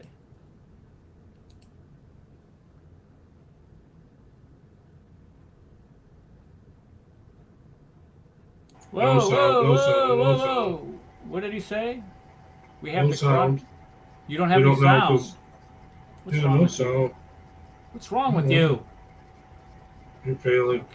Okay, hold on. You gotta turn it up. You see how it's down? You see that? Bring it back up. Hold on. I'm bringing it up. Give me a second here. Let me say this one. Okay, let me bring it back. Okay, look at the sound bar. Okay, there's no sound. You gotta totally like turn down. You gotta crank it up, dude. Crank up the volume, dude. I got it up. We got cut me some All slack right. here. Okay. We take up armed struggle and we are not ashamed of it. We have jihad. Can you hear that or no? You good? What? You're good. We good. You're good. I'm gonna talk to you later, but you were good. Yeah. Okay, hold on. Let me see if I can. I have the volume all the way up. Wait, hold on. Mic volume. No, we can hear it. I said you're good. We can hear it. Oh, I thought you said you couldn't. What do you? Stop! All right, here we go. Here we go. Jihad in our Quran and jihad. We have jihad in our Quran. Oh, really? Why do some Muslims? Why do a lot of Muslims try to tell us that there's no jihad in the Quran? Is standing up against oppression. And what the Palestinian people are doing today is arms struggle. Okay, so standing up against oppression includes going into a sovereign country and going into neighborhoods and killing everybody. That's standing up to oppression. That is jihad. This guy said it himself. Is to stand up against the bankers' state, which is known as Israel. The Palestinians are justified in their armed resistance, in taking up their weapons. They have every right to make. There you go, Red. They have every right to make those weapons out of all that stuff that the UN and UNRWA gives them. They have every right to go in there and kill women, children, burn them alive, cut their heads off, whatever. They have every right to do that. Weapons. They have every right to utilize those weapons. The Palestinian people today are fighting the bankers' state, the capitalist state, which is defended by corporate capitalism. My question is you just sit there and you're going to complain about the capitalist state and the bankers, they're not getting any money. All the money that they get, the majority of the money they get is from the United Nations, UNRWA. And who is the one that's paying the majority of the money to the UNRWA? We are, us idiots here in the United States. My tax dollars are going to this organization. Where are all the Muslim countries, filthy flippin' rich with petrodollars, if they have such a concern and this struggle is genuine, where in the Hades are they? Why are they not helping their Islamic brothers and sisters standing up against the bankers and all that? Why is it us having to give them money and then this fool standing on a street corner complaining about it? Palestinians are a great people, but there is the concept of jihad, which they have attempted to malign from 9/11, when Al-Qaeda, which was formulated by the West in the first place to malign the concept of jihad in order to undermine real jihad. Never mind. You have terrorist organizations made by the deep state to malign real jihad when real jihad is carried out. Okay, When real so- jihad is Okay, so Al-Qaeda They do not carry out real jihad. This guy knows exactly who's carrying out the real jihad, and that would include the Hamas holes. I'm sure it includes the Hezbollah, who got their balls blown off last. That perfect. Anyway, Al Shabaab, Boko Haram, all these nut jobs that everybody say that these people that are saying they're carrying out jihad. But it's not the true jihad. Well, who can define what the true jihad? Well, this guy is the guy that tells you what the true jihad is. What a sick faith system. It's carried out. People will malign the real jihad because they will equate those real jihad groups with terrorist groups instead of arresting old women. Okay, Hamas is a terrorist group. Hezbollah is a terrorist group. Boko Haram is a terrorist group. Al Shabaab is a terrorist group. Al Qaeda is a terrorist group. Taliban is a terrorist group. Did I miss any? And old men go and arrest the people in the Israeli embassy, but you will not, because they control your capital, they control your finance, they write down. Those them Jews, you know them Jews with the money. You sound like Hitler, buddy. That's exactly who you say. You sound just like Hitler. And your policies for you. This guy's a piece of garbage. What a joke. This is in the UK, folks. This is the 10%, where we talked about the 10% is going to come in and take over this country. This guy is your poster child of what it's going to look like. Blame everybody except themselves for what's going on within your faith system. Do not dare hold a critical in any amount of criticism to what the Hamas holes did or what Hezbollah believes. From the river to the sea means from the Jordan River on the east coast of Israel to the Mediterranean Sea on the west coast of Israel. Palestine will be free. Palestine will be free of what? Be free of Jews. So when these fools, these desperate cowards, get out there and start shouting for the takedown of Israel, that's what they're calling for. If you're so adamant about fighting the Jews, why don't you grab a gun and buck up, buddy, and take your ass to Israel and see how well you do? You're a coward, along with the Hamas holes and Hezbollah, who can't reproduce anymore. Okay. I'm going to make a slight correction. Islam calls for the death of Islam calls for the death of Jews and Christians. Yeah, they say hate sure. while pretending to be peace and love. Works of the devil. Right. This is a death. You're exactly right, Starseed. It's a death cult. Look at them. Look at their fruits. They come to you in sheep's clothing, but they are ravenous wolves. They're going to say, "Oh, we want peace. We just want justice for people. We want to." Yeah. No, you don't. You want to dominate. You want your religion, your false religion, your religion of death, to dominate the world. And you're going to do it through what? Oh, jihad. And what is jihad? Well, sorry, Mr. Pig. Let's find out what jihad is. According to your own books, your own law. Your own law. I have it right here. Where is it? O. Division O. Where are you? Division O. Where is it? I thought I had it. Divorce, theft, apostasy. Jihad, right here. Jihad. 09. Jihad means to war against non-Muslims. What? I thought it was a personal struggle, for God's sake. What is wrong with you?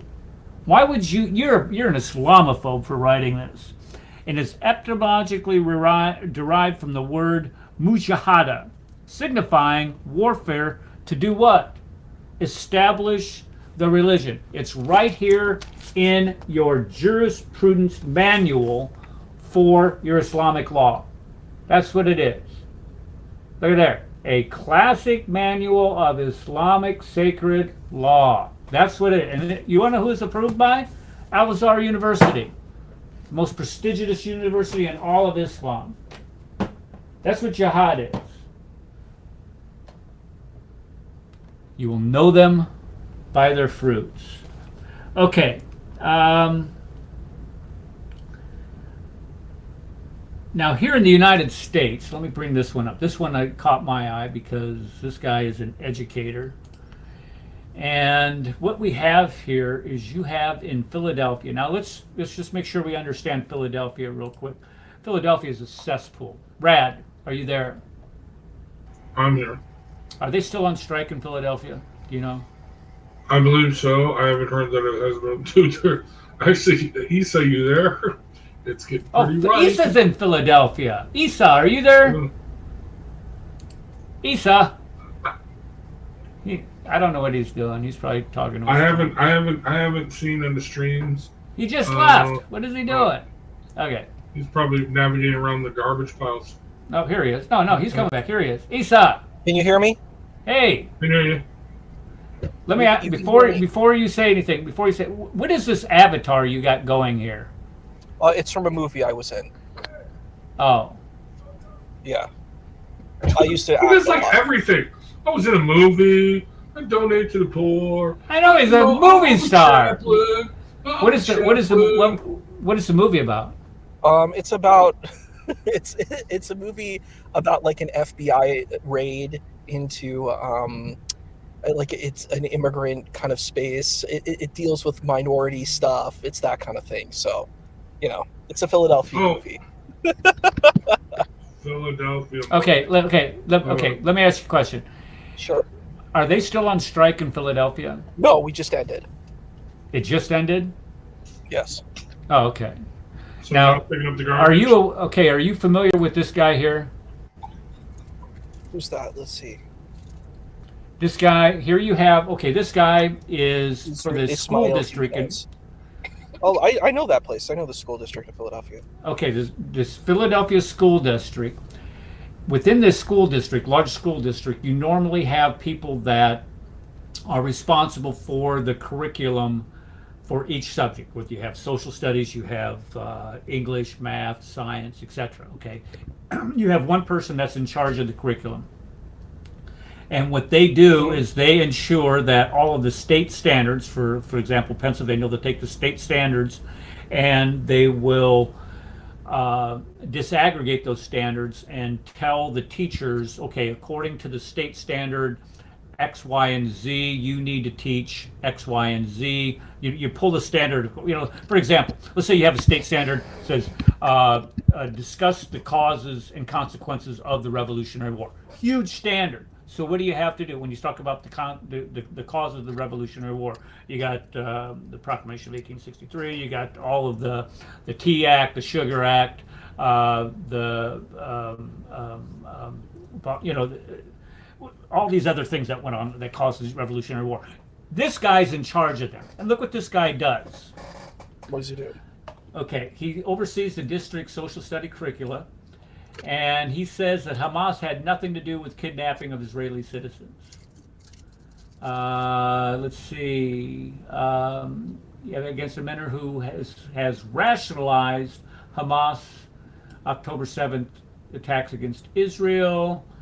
Let's see here. Let's see. Deeply troubled by the recent. Okay, but what did he? Let's see. When we look at October, this is okay. Didn't happen out of the blue. This is generations, right, of folks who feel like their voice has been denied.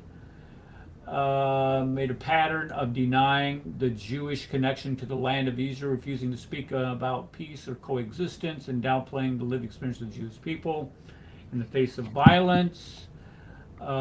He's called Israel he's called Israel a terrorist state and a racist apartheid theocracy in media post, and that has been proven recently that Hamas had nothing to do with kidnapping that started the invasion of the Gaza Strip. Okay, so when we start talking about jihad and this Islamic indoctrination and propaganda coming to the United States, This is what they do. They put pieces of garbage in charge of and insert them into schools, something as simple as the school system, these jobs within the school system.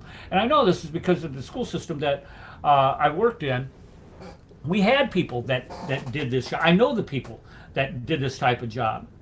And for them to hold those type publicly, there's a difference between holding those types of views, but then publicly espousing those views. Huge difference. When you have somebody that is willing to publicly say those things about the Jews and the state of Israel, and to promote the Hamas holes and say that they didn't commit kidnap any Jews, this guy needs to be fired. He needs to go. Now, am I saying that? Let me make sure I say this correctly. When they called for me to be fired from my job as a public educator, I do not profess or espouse my views on Islam in a classroom or in social media posts using my name, position, what have you. This guy does. When you do that, you need to go. Somebody was going to say something. Well, yeah, I was going to say, like, as an academic, I think we need to take a nuanced approach. So you could say, there are difficulties with, Israel, there are difficulties with Hamas, and you create a nuanced perspective and you talk about the different elements that you see on both sides. I think that's a much better position. I think people are very emotional, and why they do this is they're projecting the struggle between, African Americans and European Americans, and they see that as the same struggle that's going on in the Middle East, and it's a much different conflict, and you can't just do one size fits all. So a lot of people of color, when they hear this, they're like, look, the people of color are being abused in the Middle East, and it's people with lighter skin that are doing it. And when you have that type of archetypal narrative, this can create this situation. I think it's really important that we function as scholars instead of functioning emotionally. And it is tragic what's happening, but we need to look at it in a nuanced way. Do you think he needs to be removed from his position? Hmm? Do you think he needs to be removed from his position? I think it would need to be investigated. I think we have to be careful. We see the piece that says this, but let's look and see what actually was said. I think that's super important. I think we want Israel is a terrorist state. Israel is a racist apartheid theocracy. It has been. He's claimed.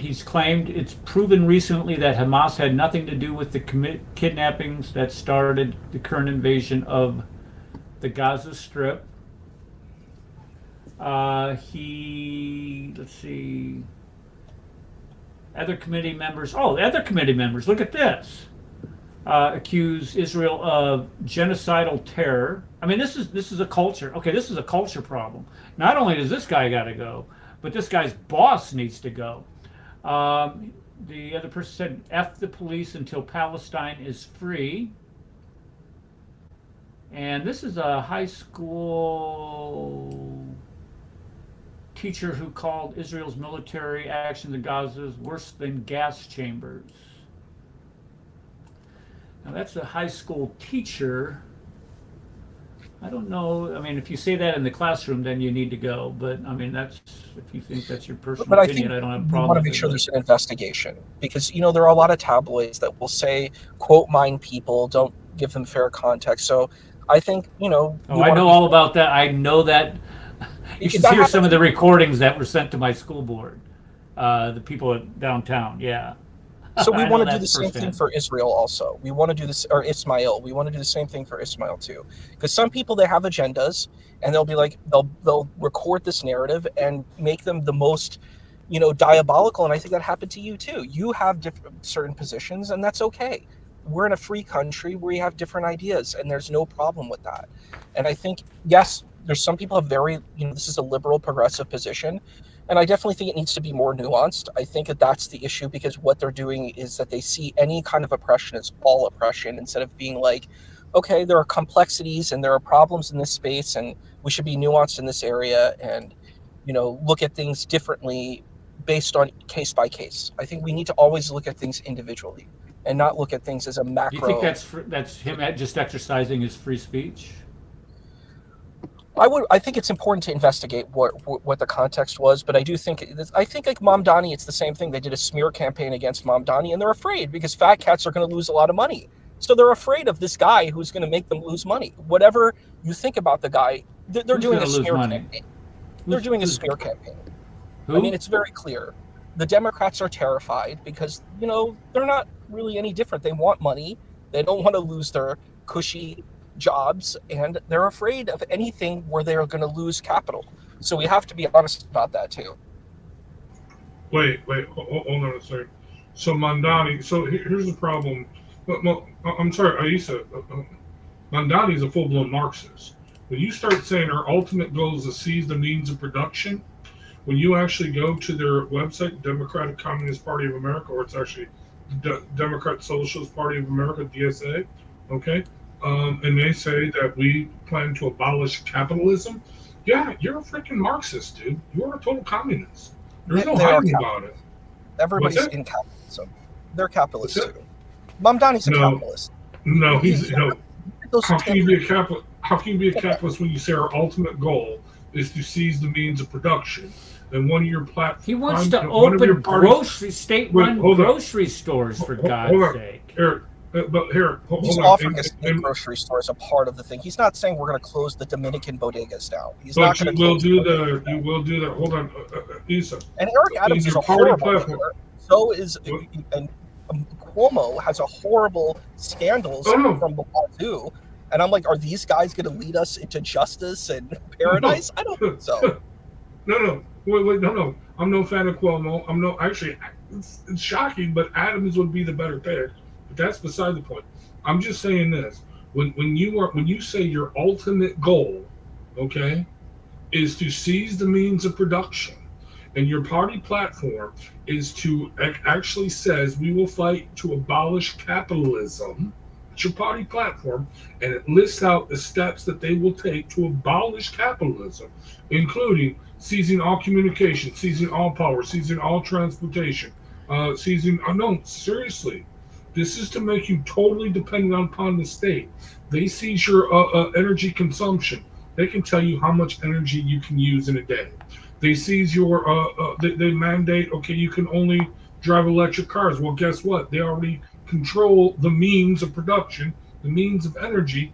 Guess what? That means they will ration out how much battery charge you get a day. Okay, they will limit you. And this is what they do. They don't state it in these documents, but I've heard them in their lectures. They want everybody to live in basically a 5-block city, okay, where you do not leave. You are trapped in your 5-block enclave, okay? Everything will be supplied to you. He also promotes communal cafeterias, okay? Where you don't own a stove, you don't own an oven, you cannot cook. You get your meals from your local community. Okay, what do you call it? Everybody lives in a housing project. Okay, this is his goal. He has stated this over and over again.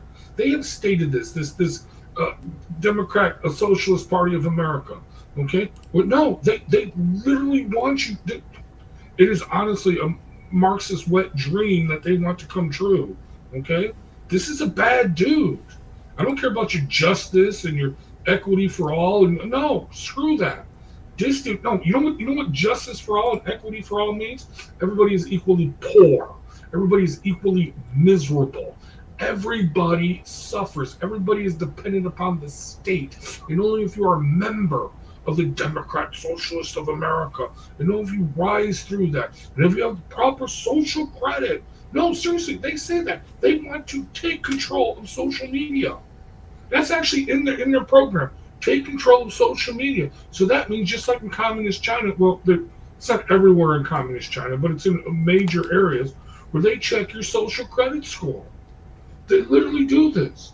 Well, the distance that you can travel is regulated by what your social credit score is. Exactly. No. About DJT too. They said DJT is an evil Hitlerian, fascist that's going to destroy everything. They said the same stuff about him. I don't believe that about. Wait. I don't believe that about Mamdani. Isa. He said it. Trump never said anything fascist or No, Hitlerian. I said he's doing whatever 2025, papers. They have recordings of all of this stuff. They do the same. He's denied the 2025 agenda. That is false. 2025. Actually, if you look at the 2025 agenda, there's actually a lot of good points there. The media has gone in and picked out just a few of them, twisted them on their head, and saying you're a bad guy. You don't, and Trump didn't even endorse it. But let's get back to Mamdani for just a second.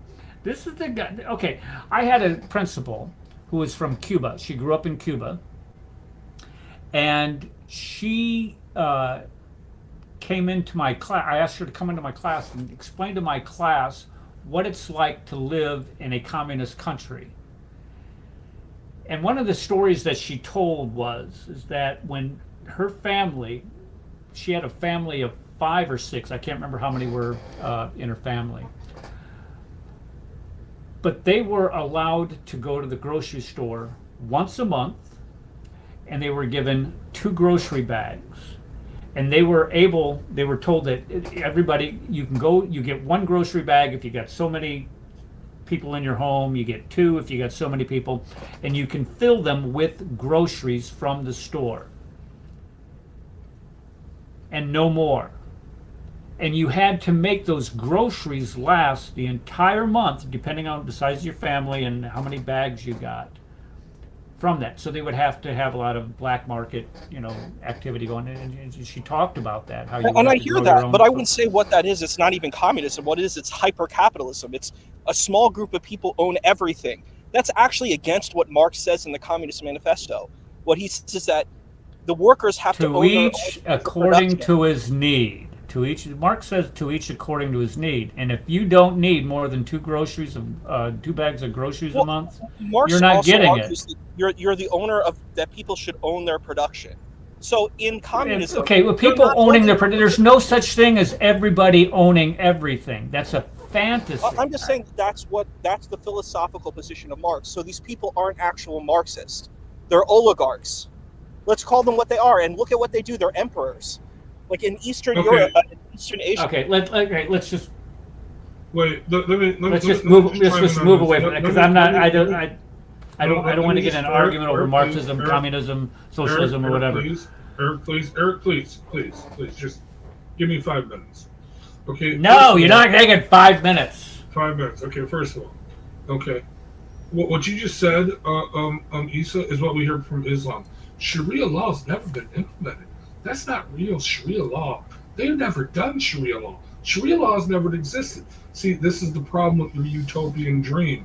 It will never be true Marxism. It will never truly exist. Because you know what? Greed is a real thing, dude. Okay, I'm just saying. But here, actually, you mentioned Cuba. No, I hear you. I was just saying that thing is oligarchy. Like it is literally. It's not communism. Like it is something that's different. What they're gonna oligarchy, do.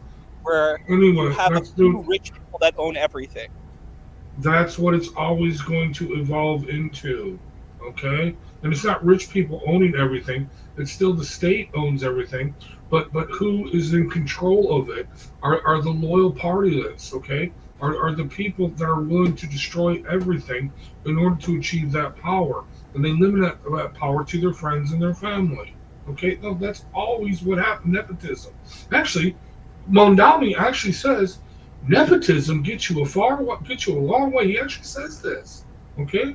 Because his mom was the producer or the director or whatever, and she made him a music producer. He's like, yeah, nepotism. Yeah, he got awards for it, okay? Only because of nepotism. By the way, real quick, and I'll end with this because I know Eric wants to go. But there are videos, Isa, you can go look up on Travel to Cuba, because me and my son are planning on going to Cuba next year for a vacation. And I've been looking this up. And these dudes, they actually do good tour guides, because I want to go into the real Cuba. And these guys are like, yeah, there's seedy areas, blah, blah, blah. But here's the deal. But he takes you through it. And there's an abundance of food in Cuba. Literally. So they do have capitalist shops where people can actually buy food. But that's for the tourists. Do you know why? Because the regular people that live in Cuba, they can't buy that food. Do you know why? Because they've got their government-owned grocery stores because everybody's unemployed in Cuba, the socialist capitalist, the Marxist capital of the world now. Okay, and he takes you into the government-owned grocery stores, and there's huge lines, and there's nothing. And that's what you end up with, dude. Well, I was just gonna. Anyway, The only thing that I on was gonna add. The only thing that I'm going to add to that is that the only way for this Marxism, this Leninist type ideology, to come to fruition is develop within the population, the proletariat, as you would call it, a hatred for the bourgeois, for the rich people. And when you start looking at the Democratic Party and the Ilks of Mondani, that's exactly what they do. Look how much money they got. Look how much money they have. Way more money than they need and they should have. That money belongs to you. And that type of attitude to me is frightening. It really is, because that is what started the communist revolution in Russia at the time, but eventually became the Soviet Union. And when you start developing this hatred based on somebody having too much money, granted, there are systems of government out there in which people have fleeced the country itself at the expense of the people. This is true. But under capitalism, you have every opportunity in the world, especially here in our country, to achieve whatever level of success that you're capable of, number one, but number two, that your heart desires and how hard you are to work for it. Under communism, socialism, any of those systems, you don't. And that's the difference. Okay. So, Isa, when can we expect your film to be coming out? When am I going to be able to go see this? Spend $20 to go watch you in action. Oh, that film has been out for a while. There's several YouTube videos of me. Like, I have YouTube films that I've been in. I've done commercial work. I've done a lot of different things. I've gone back into academia, so I've sort of retired acting, but I have an IMDb page, so people can look at it. You can see I have a commercial that's there. It has some expletive language. You have, if you're on YouTube, it's all this on YouTube. Send me the link. I want to see this. I'm gonna see you if that's okay. I'll email it to you. Is that cool? Yeah, that's fine. Yeah. Yeah, I get it. You don't want to get out there in public. I completely understand that. Okay, everybody, thank you again for coming, spending this time with us tonight. I'm sorry for getting a little what's the word I'm looking for here? Aggravated with the content. And the reason why I get aggravated is because I just hate the repression of the human spirit, in which we are beings that are created in the image of God. And that's what Islam does to you. The fruits of Islam, folks, we have 1,400 years of evidence in front of you. What you do with that evidence and what you say about it, that's up to you. But when we start looking at the evidence of what this faith system does to the human spirit, which does to people groups, and if you're not talking out about it, and you're allowing it to I see you there, Elizabeth. Thank you for coming.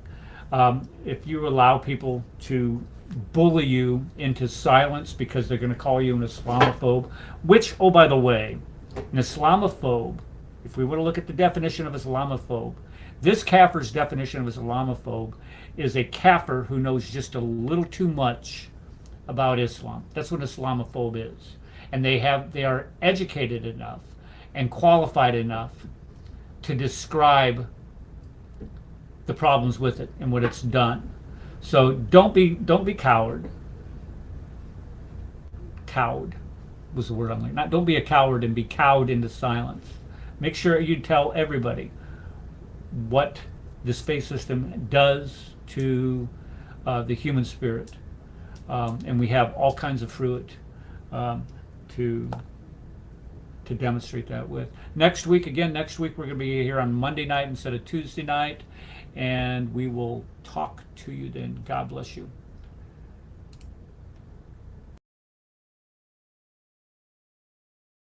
Advanced student and specialist, that the standard narrative has holes. That's what